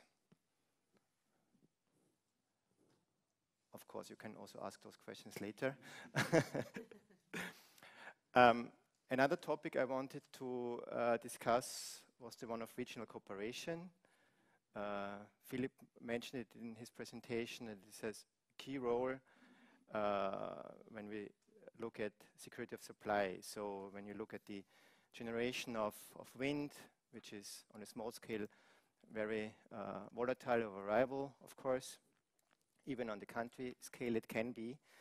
But luckily, Julian also mentioned the grid infrastructure situation in the region. There's the grid as an important flexibility enabler. We did several studies in the context with our partners here for Southeast Europe, but also for other regions in Europe. And basically it boils down to the fact that you, as a rule of thumb, sort of can halve your flexibility challenge if you integrate with your neighbors in other regions, because the wind patterns are quite impressively decorrelated, also among neighboring countries, such that maybe in one country, and Philip showed this example in his slide, in Romania, maybe from 1 hour to the next, the Romanian wind generation can ramp up by 50% of installed capacity. And if Romania would need to provide the associated flexibility, it would indeed be quite a flexibility challenge to compensate for this hourly changes in generation. Now, if you integrate across neighbors, across regions, across Europe, basically you see that the European hourly change in wind generation in the very same week, for example, is not 47%, but 6%. And the total European wind feed-in is also much closer to the average capacity factor of wind, which is about onshore wind, which is about 25%. So from a technical perspective, integration is really no regret solution. It reduces costs, it maximizes flexibility, security of supply through optimizing flexibility options across borders. So I would like to discuss with each of you from different angles these benefits of regional integration. Maybe I start with Andre. Your utility is focusing a lot on renewables. Yep.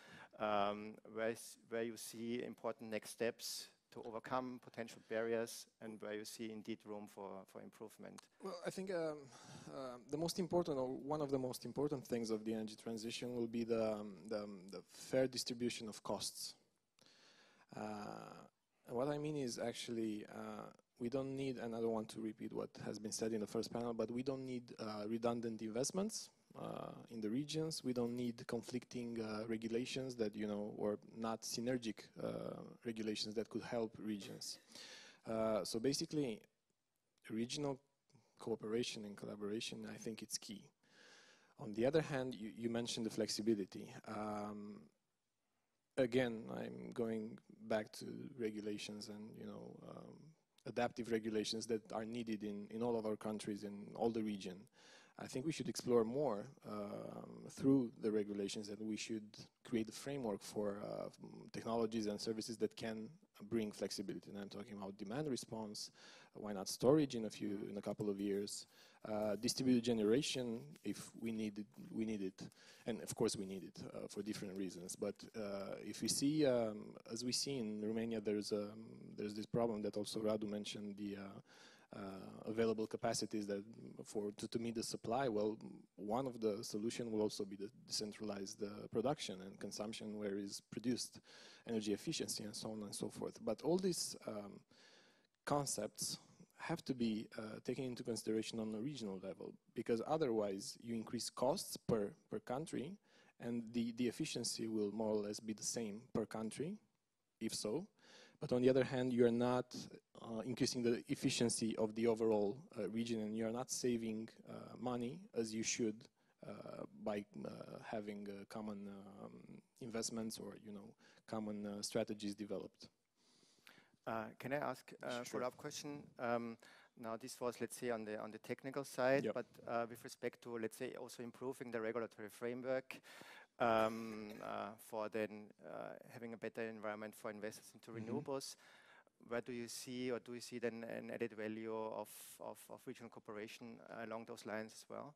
Well, again, I think that once regional cooperation is reached, then this should be cascaded at national level, and the framework, the regulatory framework, and therefore the investment framework and context should increase and should stabilize and should be predictable enough for investors in each country to see it as an opportunity, right?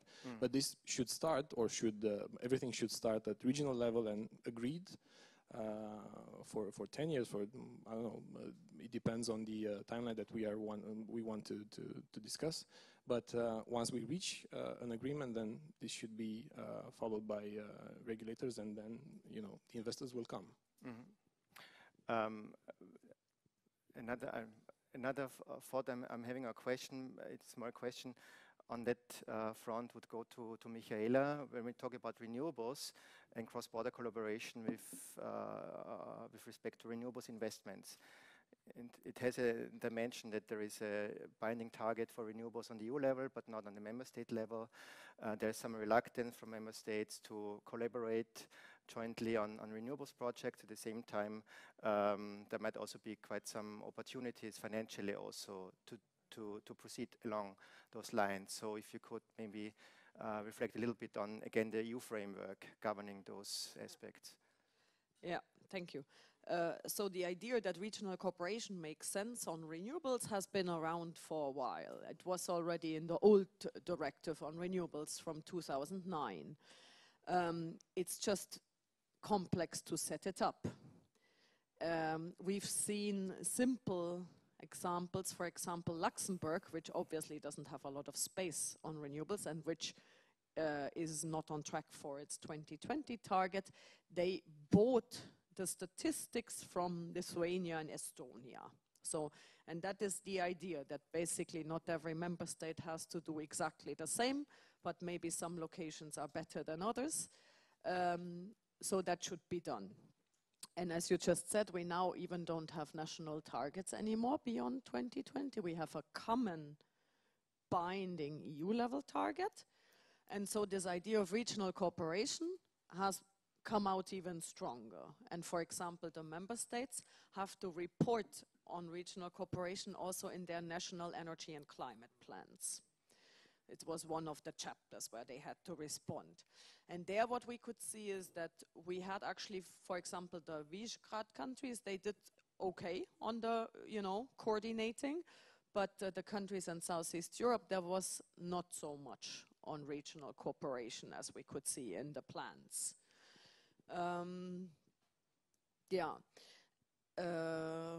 Then basically, when we developed the clean energy package and insisted on member states working better together, then the member states came to the Commission and said, okay, then help us put this in place, because obviously it's complicated, someone has to pay, it's not clear who gets the benefits, how can we do this? And so various instruments are being put in place to help this. For example, there will be a platform where basically everyone who wants to pitch into an EU-wide auction can do so, and then it's the EU who would run the auction. So you can say, I want to be a hosting country for a RES tender, or I want to be a contributing country for a RES tender. And then the outcome will not be clear, but it is one way of basically, achieving the target together. And we have also set up a new budget, which I didn't mention before. That's actually the one I work on at the moment mostly.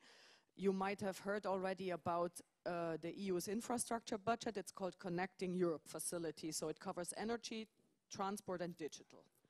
We continue that also in the new period. And within energy, we have included a new window on cross-border renewables cooperation. Because the Connecting Europe Facility, the whole thing is it's cross-border. What's not cross-border is then usually cohesion. So that's a little bit the logic. But we come in with a slightly different cross-border, because the traditional Connecting Europe Facility is like a physical crossing border.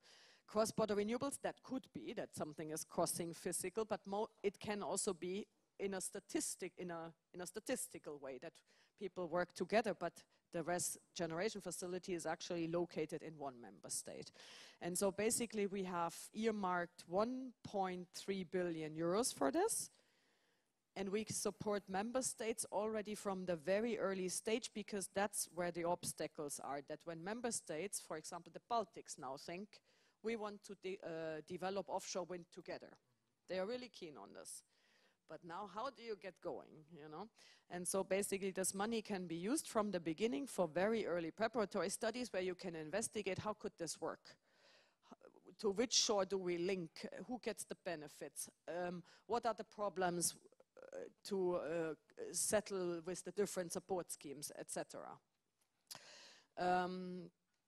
We held a couple of meetings already. We still need to develop more details on how these projects will be selected. And I remember, for example, also private promoters were there. So because basically it's member state driven. No? Member states have to agree that they want to share these costs. But there were also ideas from private promoters, and I remember the Nero project. It's a Dutch promoter who wants to help the Dutch meet their targets, because surprisingly also the Netherlands are not on track for 2020, by capacity that would be installed in Romania. But also that this would still need to be nurtured, this idea. So there are various ideas like this floating around, and this new budget would help them. There could also be a little bit investment aid, but not too much. Yeah. Thank you. So countries being reluctant to cooperate across borders. Julian, I think, I'm not sure whether it makes sense to translate it. You can sing a song about this with respect to security of supply. I think I remember this story of yours from this infamous event in January last year, was it, originating in Bulgaria? Yeah, maybe it's a nice example to showcase that, and also maybe some reflections from your side, how countries could overcome those differences and challenges. Yeah, I mean, the first thing, Bulgaria and everybody else should not do that. I mean, that's it. I think there are two very important things. One is that, for me, the electricity markets in the region must be integrated, and that, if necessary, should be done by force. I mean, the reluctance to the integration of the electricity markets is blocking and stopping so many things, and also we are completely losing, and we're living in some darkness about what is the potential capacity, what is the real market, what is the price of renewables or of electricity at all. We just don't know. Everybody's guessing something, and then we have some kind of isolated markets which are sort of connected, but like neighbors rather than like one whole family. So that's the first thing. And the other thing, I think it is quite important to do some regional demand forecast, because every single country wants to be energy center of the Balkans. Every single country wants to be the gas hub. There will not be energy center of the Balkans, and there will not be a gas hub in the Balkans, and everybody knows that. But everybody wants it. It's a dream. And probably if we do a regional, so let's say CSEC demand forecast until 2030, it doesn't have to be 700 pages. I mean, if you ask the Bulgarian government, they can make it 800, but it could be 20 pages. And just give some idea where the planned capacity is going, what is happening, because everybody, all the talk about nuclear at the moment is, well, we'll sell. Where are you going to sell? Well, the Romanians will sell to Bulgarians, Bulgarians to Romanians, then we'll all sell to Hungary, and Hungary will sell to Turkey. Well, guess what? Turkey is piling up energy. And it's very, very possible that at some moment, Turkey will be so energy oversupplied that all this thing will kind of pile up on the border of the European Union. And because we have problems with human rights, we don't want to talk about the energy problem or not problem. I mean, when I raised once the question about discussing CSEC, discussing the energy relationship with Turkey, some of your colleagues just stopped me and said, ask Juncker about that. I mean, we don't mention Turkey. Well, we don't mention Turkey, but we are active partners in electricity trade, not to talk about all the gas projects and everything else. So I mean, these two things, electricity market integration by force and CSEC demand forecast for the next 10 years, I think is absolutely essential. So two more, let's say, top-down sticks compared to carrots. Well, what would be the carrots? Well, the problem is that the carrot will not be for the decision makers. The carrot will be for the consumers, and will be for the business, and it will be for also for Europe and for the European targets and goals. And also, all this will seriously reduce costs, stranded assets, and will just accelerate the whole process. But of course, we have a lot of problems which we can't discuss on record. Then we wait for the cocktail. Miguel, similar challenges, I guess, also apply to the energy community countries. How do you see things? No, I was thinking the role of the energy community in this regard, in the regional cooperation, which for us, for this year, has been paramount. And as you know, there are currently negotiations to amend the treaty to reinforce the energy community, just to give the possibility to apply the network codes and the guidelines ahead of the completion of the regional energy market, and also to include the climate acquis in the energy community treaty, which I think will also support as the Energy Community Secretariat likes to put it, the second energy transition in the region. Understanding that the Western Balkans are nowadays struggling to accommodate the first energy transition, which is adopting the third energy package completely. So we believe that energy communities are a powerful tool. Enforcing powers are not that high, and the carrot, which could be the accession or the Europe perspective for the region, we are also having some issues with that.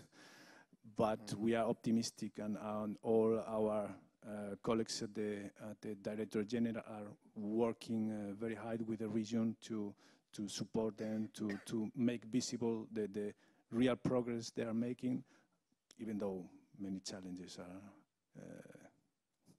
ahead of them. Michele, did you want to add to that, or did I misunderstand? Okay. I was coughing. Yeah, sorry. Okay, now we have a new topic, regional cooperation. I'm sure some of you have something to say on that matter, or you can come back to the financing aspect or the just transition aspect, of course. So questions, comments, please. Leata. Thank you. Well, not maybe necessarily to regional cooperation, but it links to quite some things that have been said throughout the panel. So first I'll go to one thing that I picked up from Julian, and it has to do with double identities of our governments in general, also member states and Western Balkans, where I come from. It's a reality, governments are doing it. So they're doing one thing for Brussels and another thing internally. And my question is how, of course, my question is how do we actually go beyond that? Because we do have a reality. For example, I'll just go to NECPs, and we have first drafts, and now we're expecting second drafts, and it's almost 2020, and we're talking about 2030, and it's almost there. So are there any enforcement mechanisms, anything that we're looking forward to, whether coming from the EU institutions or from, I don't know, a network such as C3T Net, or you also mentioned by force, things to get moving forward. So is there any concrete solutions that you would be able to propose now? And I'm not saying that it will be a magical solution, but anything that you have in mind. And also with regards to the Western Balkans, I can't help but go back to the recent developments with North Macedonia and Albania. And we also have the energy community, which is kind of the entity keeping this region in line with all the expectations and aligned with the EU developments. So my question is energy community actually, does it have the necessary tools and authorities to keep these countries to actually deliver and do their homework? Thank you. So 2 questions. I think the first one was directly to Julian, but maybe also Michaela can contribute. And the second one, I think, was to Miguel. I mean, we have a defense minister that is the head of the commission, so the idea that things should be done by force might be getting traction. It is very difficult. I think transparency is very important. It was mentioned earlier, modeling and analysis contributes, but we shouldn't believe in, I mean, models could tell you whatever the politician asks from the modelers at the end of the day.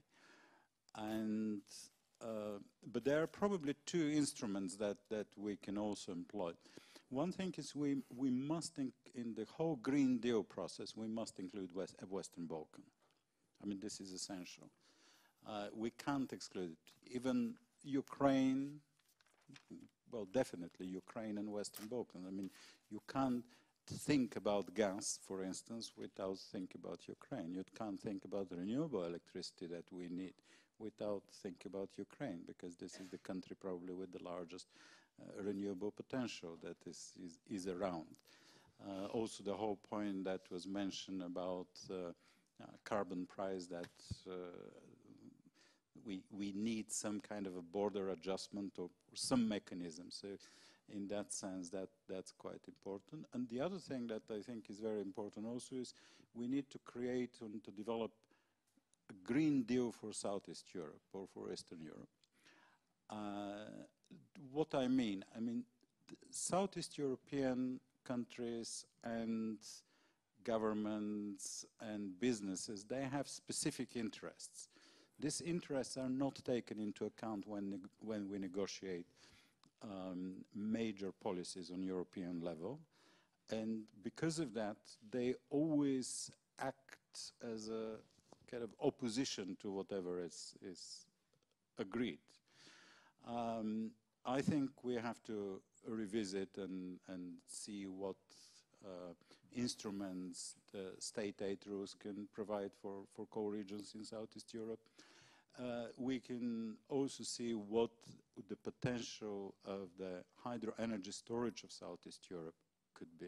I mean, we can't transfer that from Germany, for instance, because Germany has very limited hydro energy, when Southeast Europe has massive hydro energy. I mean, Bulgaria, this is the first energy technology that I've ever heard in my life, is hydro storage. Bulgaria has 1.6 gigawatt of hydro storage.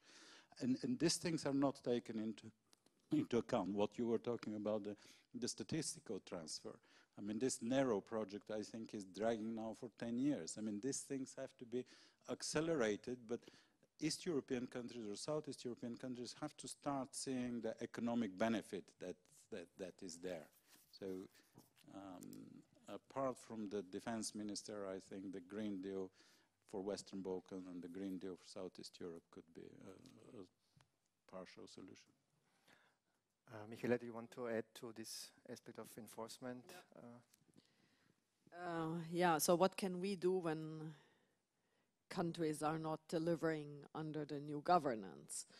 So the first thing is that the contributions don't add up. No, that's the situation we are in right now, actually, because what the member states have put on the table, we have a gap of 1.6% on renewables and a huge gap on energy efficiency, 6%. So what we do now, we talk to the member states and try to get it up. We have signals from some member states they want to get it up. Yeah. So that's step one. That would bring us to the end of the year. If there's still a gap, then we can come in with EU measures. But let's put it bluntly. I mean, as long as we reach the EU target, we cannot even go after one member state who hasn't done enough, because overall we have enough. So yeah, of course, if you think it through, if someone really doesn't want to do something, we can continue talking, we can be offering our instruments, and I think this whole enabling setup that we have done, let's say the EU Battery Alliance, okay, we can all put the offers on the table and say, be part of it, do something for your industry, but I mean, if you don't want to be part of it, you won't be part of it, I guess, eventually, no? Just pick up to this, because some of the things that we are doing or we should do are target driven, but some of them are becoming more and more business driven, because costs are dropping significantly and we are almost reaching grid parity. But again, under the provision that the market design, the regulations are permissive enough or adaptive enough to integrate these technologies that are becoming cheaper and cheaper by the day. Miguel, maybe the second question. Yeah, on the energy community tools. Indeed not. The energy community doesn't have that enforcement powers, but that's one of the reasons why there is these amendments being discussed.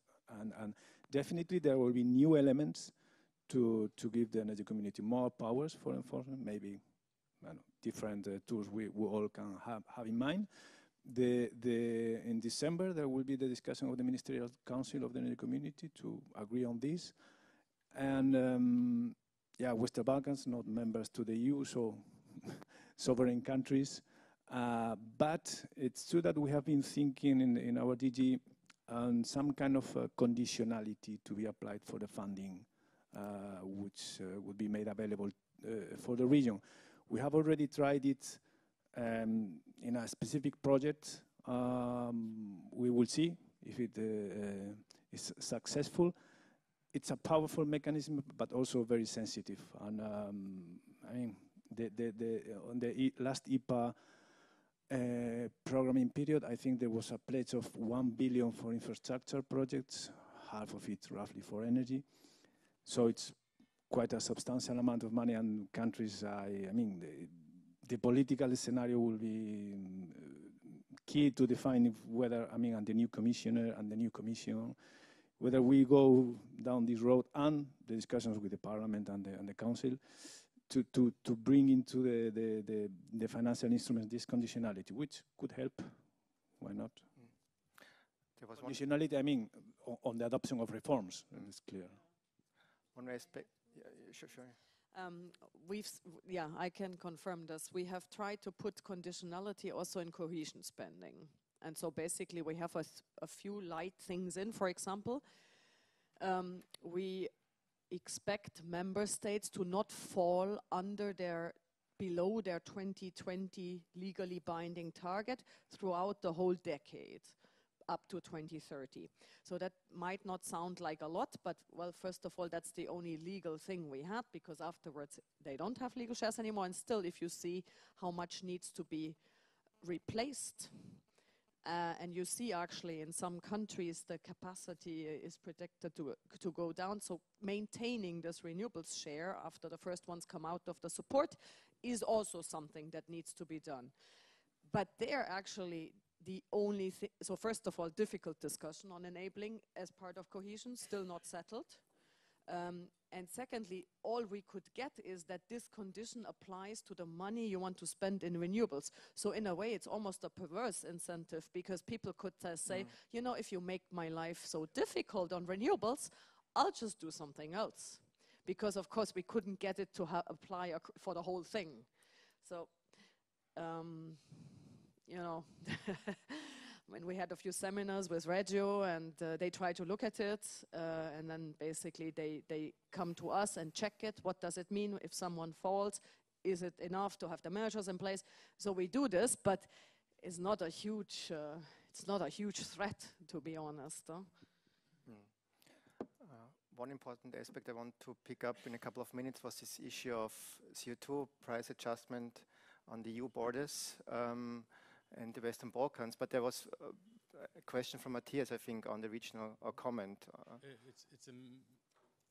It's a question and a comment to the whole of, because I was wondering how come we have a really interesting discussion but very little debate. And my sense is that, I'm just reporting on myself, is that we have this huge discrepancy between what is actually the regulation is in place, the financing is available, the monitoring of the data exists, but it's still not happening. So, shit. Yeah? And so what's the problem that we can solve? And this is, of course, also a question that I'm asking myself. How can we contribute to solving the problem? And in Germany, you say you cannot push a string. So, of course, if the decision makers in the responsible positions do not pick up the call, something else needs to change. Now, one question, and this is actually my question then to colleagues in the room, but also to the panelists: do we need to move to different formats of communicating? What I'm observing is that we have a lot of it's fairly discursive formats on around political processes within the European Union. No, it works sometimes better, sometimes it doesn't work as well. We have, for instance, the regular meetings of the climate and energy ministers are preceded by convenings of the so-called Green Growth Group. We have regular informal debates, informal council meetings which are enriched by expert hearings, where ministers hear face to face, sitting in the same room, on the latest state of climate research, on the new solutions coming up, on best practice examples. I'm really searching, do we have anything similar in the region that we're now talking about? Of course, the energy community has been trying to do some of this work. Question, do we need something similar in SESEC, complementing this fairly dynamic process, where there's also some funding involved? What are the formats? Do we need to create a different forum that allows us to bring the messaging to the stakeholders in the countries, which apparently currently, there I see the real lack. How come this is not happening? Because many times the critical knowledge is simply not there. That would be my guess. Perhaps it's the wrong guess, perhaps it's just because people don't believe things will change, they don't ask for things to change. Could also be the case. Any thoughts on this from any of you? He looked at you. I mean, not format. I think we have to change the paradigm of debate. We have to abandon this burden terminology and compensation terminology. We're constantly talking about burden sharing, effort sharing, and compensation. I mean, if you run an opinion poll, you will find out that probably 95% of people think that just transition means compensation, that's it. I mean, give people money. Somebody told me, I was discussing about this concept of converting lignite mines into new industry powerhouses, and whether that could be done in Germany. And I don't know whether that's right, but they thought it was a German friend, and said, well, no, all German regions want to build lakes. Because apparently there is one famous case with a lake, and everybody wants a lake. Well, fine, but we are in competition with China. We want development, we want growth. And yes, Elon Musk is coming, but he is arriving rather than, I hope you have invited him as well.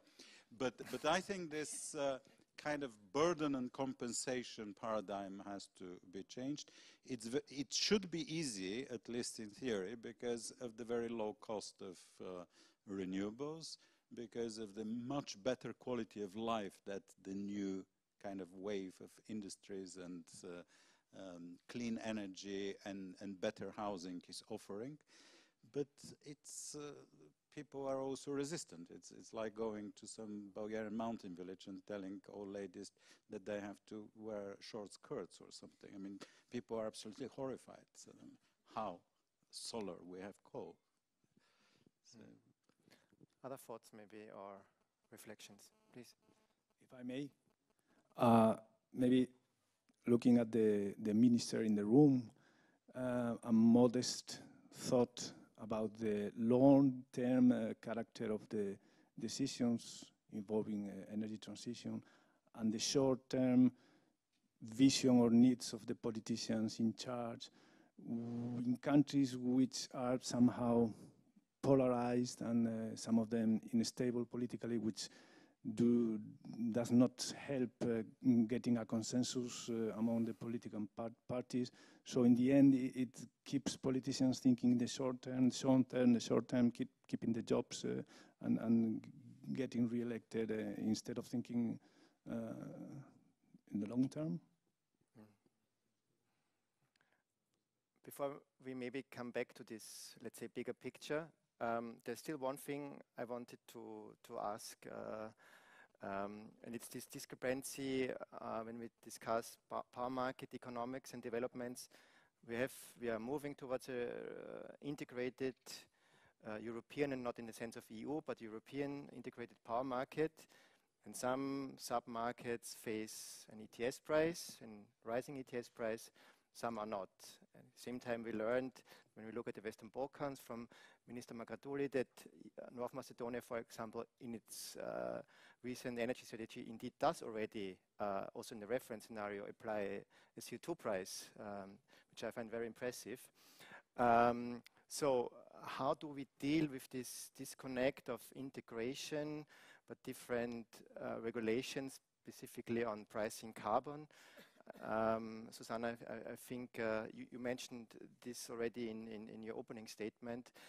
Maybe you could tell us a little bit more about your analysis and your views on how to deal with this and what the effects actually would be if in that region we don't get a carbon price. Yes, thank you so much.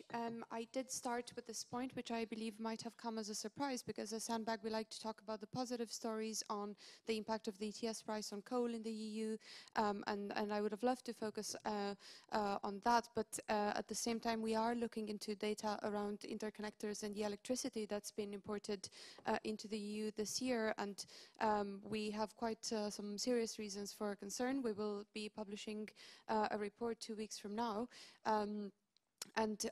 So I think that there's two elements to the debate, which is one, the 9 non-EU countries that the 12 member states are connected to are also planning on building coal capacity. So if you think of the fact that 23% of the imported electricity has come from the Western Balkans, and you combine that with the fact that there's a clear plan to increase coal capacity there by more than 80%, you do have a bit of a mix that looks dangerous for the future. And I think the whole idea of having an energy union with a forward-looking climate policy is not that we want to actually become sort of a haven for sort of unpriced electricity imports. And I think the conversation probably has to take into account a variety of elements, and obviously the impact that a carbon adjustment, that a border adjustment tax would have on prices. And I think there's ways that that can be calculated and ways that that can be alleviated in terms of the impact. But I think I wanted to start a bit with this particular story, because if you look at the interconnectors for Bulgaria, for Greece, for Croatia, there is a high risk that in fact the decarbonization efforts of these countries would be actually put in risk by sort of this aspect. And you have asked me to comment on the ETS price, and indeed some of the forecasts look extremely ambitious.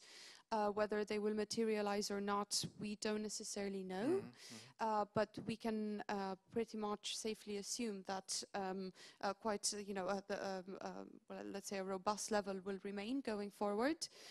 It might have some upshoots, yes, but so we can expect that this will impact on the overall picture. And I do very much agree with Julian's perspective. I think if we miss on having a successful transition in Southeastern Europe, both inside the EU as well as outside the EU, I think the implications are quite big, and well, just even leaving Turkey aside, but yeah, that's so that's why I started a bit with this.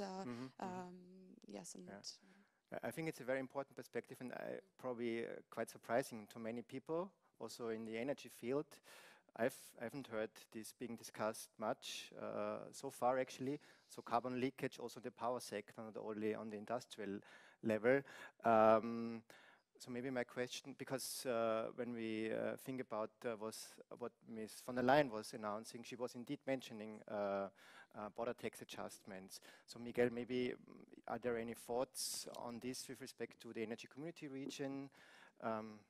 Yeah, the issue is on the table. The Energy Community Secretariat is quite vocal in this regard, and we think that it makes sense indeed, but I don't know, my personal view is that it's quite far down the road now, because as I said at the beginning, with the European perspective for the Western Balkans, the accession process, the fundamentals first,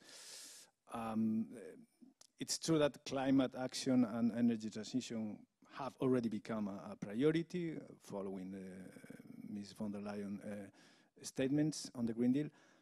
But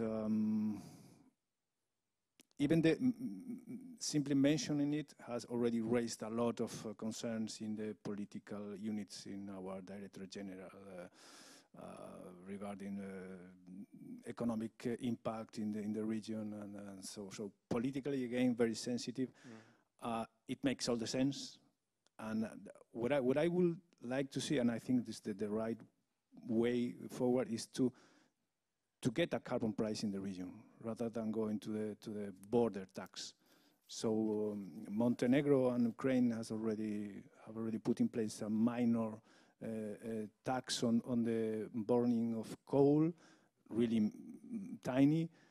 But I think that there is the space and the, in a way, the understanding. Because I mean, my co-panelist Julian mentioned that one thing is what the politicians say they will be doing, and many other different things could happen. But I have to recall that the ministers of environment and energy of the Western Balkans signed in Podgorica the clean energy statement, where all this what we are mentioning is there, black on white. So adopting the energy union regulations, considering a carbon tax in the region, carbon pricing. So why not? It's a matter of giving the right incentives to the region. Maybe I don't know. I think that would be the direction: a carbon price in the region rather than a carbon border tax. Comments on that topic or questions? And again, also to the other ones, financing, regional cooperation. Sonia? Yes, maybe just on the last issue, because it's quite heavily discussed now, specifically in the energy community. And they will do an analysis basically on some sort of carbon taxation in the region and where the money that will be collected will need to go to. Personally, I believe it's very difficult to make the countries without any sort of viable integration in the EU to introduce something like that, unless it's maybe also forced from the market perspective as well. And there needs to be some incentives. We already heard usually these sectors overemploy, which means most of the governments are anyhow always in a cycle of elections, 4 years. And it will be very difficult to introduce something that will kill an industry which has powerful voters. So that's, I mean, that's sort of, if anything like that, it's to be pushed, to be introduced, will need to be, I believe, connected to funds available to do the just transition on ground. Otherwise, at least for the countries which are planning or building new coal power plants, that will never be accepted without having an alternative already in place.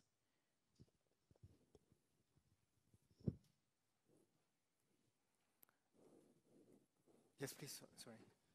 So that's usually considered to be the benefit of a border adjustment mechanism, that it does tend to encourage, therefore, such mechanisms being adopted. I know the Financial Times published on that some 2 years ago, and I mean there is quite a bit of literature that seems to support the idea that actually that's why it would be beneficial, because you're right that perhaps expecting this development to necessarily, let's say, pick up speed quickly enough, that's another issue. The speed at which this would happen and sort of how it would increase, or the dynamism of the price. So perhaps, you know, but there's ways to actually create such a mechanism that isn't profoundly detrimental or creates an economic shock. So perhaps that's something for the Commission to reflect upon. One additional remark from my side, this is EU acquis, so if the countries want to join the EU, they have to adopt it sooner or later. I mean, with support, with financial support, and short or longer term, but this is EU acquis. It's not something that comes out of the blue. Yeah, just a short remark. I think all that should be used quite seriously in the accession process. I mean, we should not make a compromise during the accession process on on that particular point. And it's mainly about the import or export of electricity from Western Balkans to East European countries, but also EU countries. But I also think that there could be quite a lot of incentives because even without the carbon price, renewable energy could be competitive with coal. So probably we have to think about a whole menu of measures that can perfect job for Agora to prepare it. Not only for us, but luckily we have our partners from the region, which makes our job then much, much easier. Joseph. Joseph Fehler, ECF. It's more of a comment than a question. We heard that there is some mysterious reason why the region is just not getting the message about the whole transition. Well, we know the basic factors, but on the political level, what I see also, I've been working quite some time in the region on climate-related issues, capacity building, is that in the past 2 years, there is no high-level interaction. I mean, genuine high-level interaction, not that you invite the ministers and then deputy ministers and then deputy state secretaries and head of department will attend the high-level meeting, but genuine high-level meetings on climate and related energy transition topics is just missing for the past 2 years. So the Commission is not really engaging the region on that. I don't say that there are other issues on energy agenda and other, but these which are making or breaking the transition are not really. I mean, there are several reasons why it is, but it's there. And on the border tariff adjustment issue, well, obviously what I learned from OECD papers that if you want to have someone doing something voluntarily, like carbon tax, you need to have a genuine threat of a different measure. So I think the border tariff adjustment and the carbon tax or carbon pricing issue goes hand in hand. So probably the best if there is a carbon pricing, which is not ETS necessary in the region. I mean, Montenegro with 600,000 people, it's not going to make an ETS for itself, for sure. And joining the ETS is a lengthy process. So a carbon tax, and I think Serbia was already exploring it like a couple of years ago, to have an increase in carbon taxation with the basis of the monitoring and verification from the ETS is a viable option.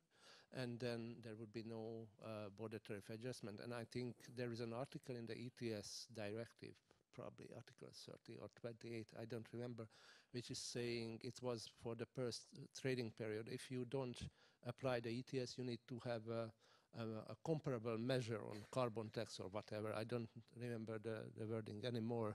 So that can be taken as an example what to do with the region.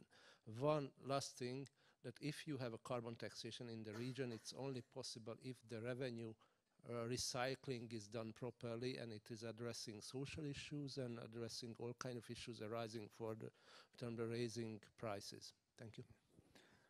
Sure, please. A very quick, perhaps 2 comments. I absolutely agree with the point on revenue recycling, and I think we could even explore creative tools such as perhaps even carbon citizen dividends, because that would help to actually increase awareness of citizens about the energy transition, and so that could certainly help. So the money would not necessarily just be mainstreamed into the budget, but rather be either directed towards individuals or specialized programs.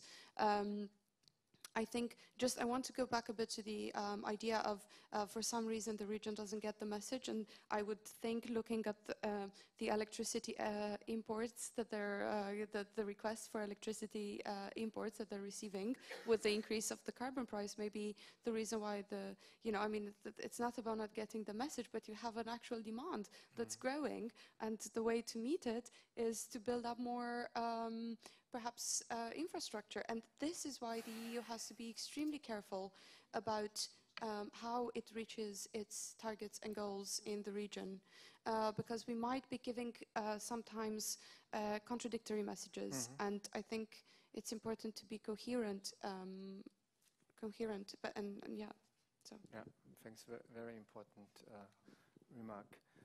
I think there were still two comments or questions from Philip and Matthias. Yeah, maybe to directly comment on that, or directly related to that, because when before the question was raised, why the Western Balkans are not getting the message, I was wondering, or was thinking about why actually Germany wasn't getting the message over the last couple of years, since there has been a debate for, I don't know, 12 to 15 years on the phase out of coal, and then 1.5 years ago the coal commission set up, and still the result is still debated. And I think that two main points which are relevant to that. The first of all is that the lignite sector, burning lignite, has been for decades immense cash cow, and the expectations within the regions, what an industry can deliver into a regions are enormous. So there's still this picture of a huge lignite sector which delivers a lot of cash flow into the regions where all new investment is needs to pay up with. And the second is also a cultural aspect.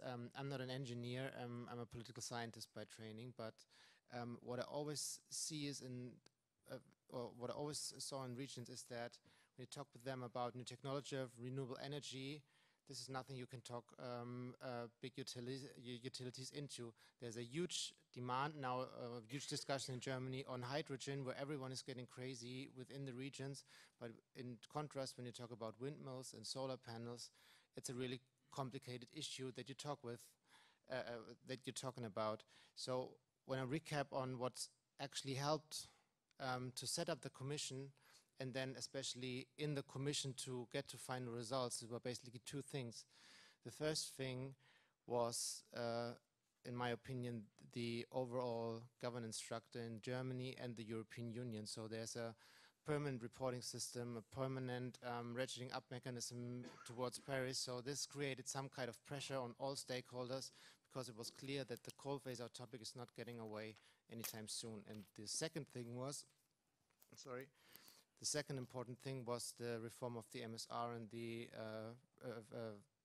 resulted increase in the CO2 price, which puts enormous pressure on the utilities, the trade unions, everybody at the table. And these were the two factors, to my understanding, which were essential that the German Coal Commission came to a result at the end. And although I would love to go for the story to create a positive narrative, which is absolutely important, but to my understanding, these have not been the decisive instruments that led to results in the end.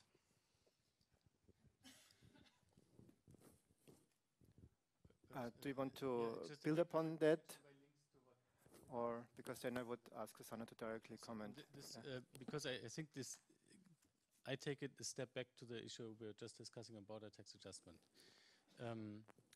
Now, why are we discussing border tax adjustment now as part of the Commission work program? It has nothing to do with the region of Southeast Europe. It's all about the political intention of the von der Leyen team to move towards deep decarbonization of European industry. And as part of this political package, there's a promise: we will protect your competitiveness. And this, if need be, we will do by a border tax adjustment. Now, I think it's important to get this right. So this is not, in its inception, has nothing to do with the decarbonization in Southeast Europe or the Western Balkan region. Now, I think what is very clear as well to me is that if the Commission will not make an early proposal on the border tax adjustment instrument, it will go into studying the feasibility of it and what kind of mechanisms are necessary to possibly make it work. It probably will not do it alone internationally, because if Europe would be doing it all alone, introduce such an instrument, it would be seen as a very aggressive measure and actually reduce significantly the opportunities for a cooperative international solution to the climate crisis. So they will try to find partners, but then if there is a partnering, they will probably put it into the window at least as a possibility. Now, this, as I was saying, this will not come immediately, but I think if there's a regulatory proposal, it will come latest in the summer of 2021, because it still needs to go through the usual steps of the legislative process. This being said, there is still some time to look into it. I'm very convinced if it is seriously entertained by the Commission, it will also address the issue of electricity imports from the Western Balkan countries. Why? Because this is a very easy case for border tax adjustment in terms of getting the data, getting the price correction mechanism right, because this is about imported electricity, which is not under a carbon pricing regime. So it means we do have some time to kind of get the understanding of how this could impact the profitability of new coal investments in the Western Balkan region. But at the end of the day, I'm sure if it comes, it will also address this topic. Susanna, you wanted. Yes, thank you. Perhaps one thing I want to clarify is that we've started looking into NSOE data a bit earlier in the year, and that despite the lucky timing for this report and for our analysis, I think it actually was not part of the agenda on border adjustments. But perhaps Matthias is right that they could be, but so it's not trying to influence that at all. It was mostly trying to see what the EUA price has actually meant. And I think some of you in the audience have probably seen our previous reports, so that on the coal profitability, and so therefore I tried to address the audience present in the room by referring to the imports as well. But I do want to come back to the MSR amendment, which indeed improved the carbon price, and despite the fact that perhaps in Germany it may have not had a direct or a very strong impact on the coal phase-out discussions, please let me tell you that in terms of what it's meant for a country like Romania, it's been extremely powerful. So in June 2018, I tried to speak to industry and the government at this Romanian Energy Days event in Brussels. The industry laughed and said, of course the €9 increase is not going to stay. This is just a joke following the revision. So but then we had the same conversation at the same event a year later, and we were looking at a completely different approach, a long-term vision, what would need to change in the next 10 years to ensure that the companies kind of stay open, and part of that was the shift away from coal by 2030. And this is what the price increase has meant for countries, where the impact has been huge. I think in Germany as well, I think the negotiations the government is having with the coal plants are taking into account the fact that now the profitability is on negative. So I think in terms of asking for compensation, that the whole framework has shifted as well as the increase in the... Yes, well, that's... I think, yeah. But in any case, I think it helps. A higher carbon price, yes, thank you. I'm a bit... Sorry. I'm a bit conscious of time. I think like last year, I tapped quite a bit into Matthias' room for wrapping up the conference. And as such, I think let's stop the discussion at this point and continue it over cocktail. Julian, you asked for this menu of measures. My feeling is that all of you contributed with your discussion inputs quite a bit to a very nice meal already to moving forward with the transition. So I want to thank you really very much for taking your time and sharing your thoughts.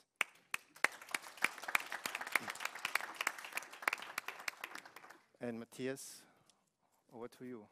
Thank you. Please, colleagues, take your seat, unless you expect me to stop in 10 seconds, the conference.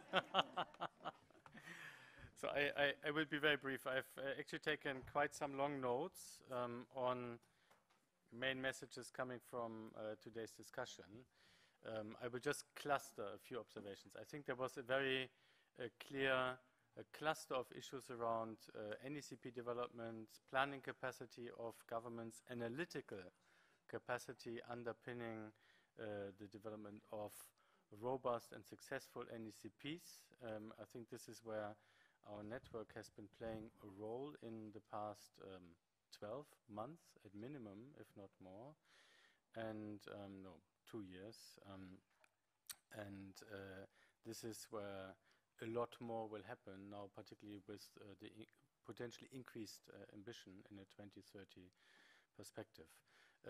Julian and others reminded very strongly of the need of a positive narrative on the necessary transition. So now the new framing by the new Commission leadership on the European Green Deal, an integral part of this, the just transition.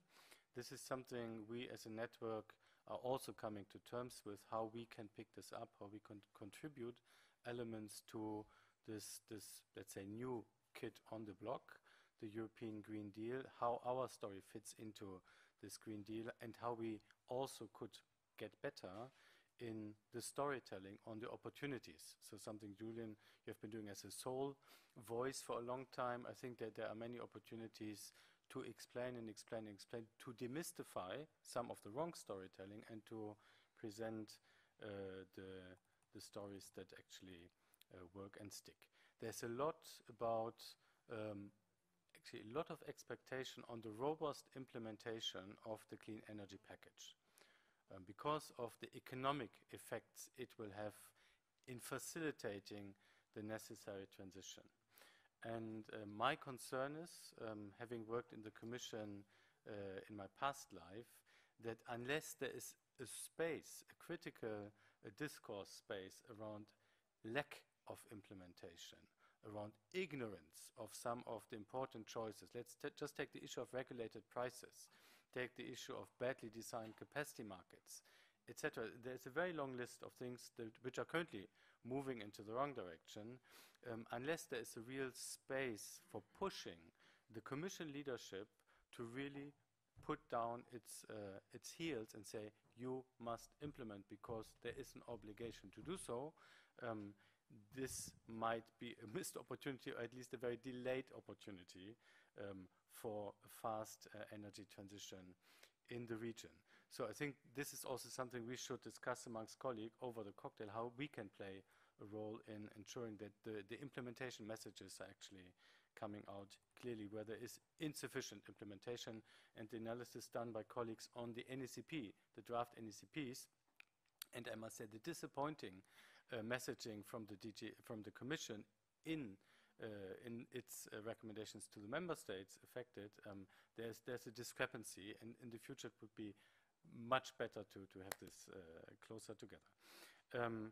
There's a whole question around the strategy for the Western Balkan countries.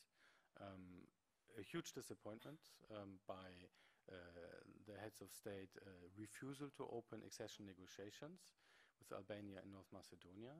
And of course the question will not go away. How do we ensure that those countries as well participate in the energy transition, and how do we pick up the pieces in that context?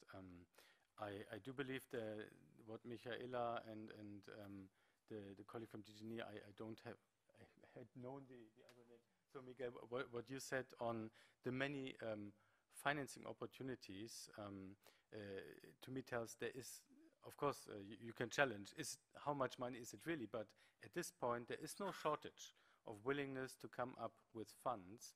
There is much more a reluctance to take up the funding that is linked to clear commitments on actually developing robust strategies for going through the transition.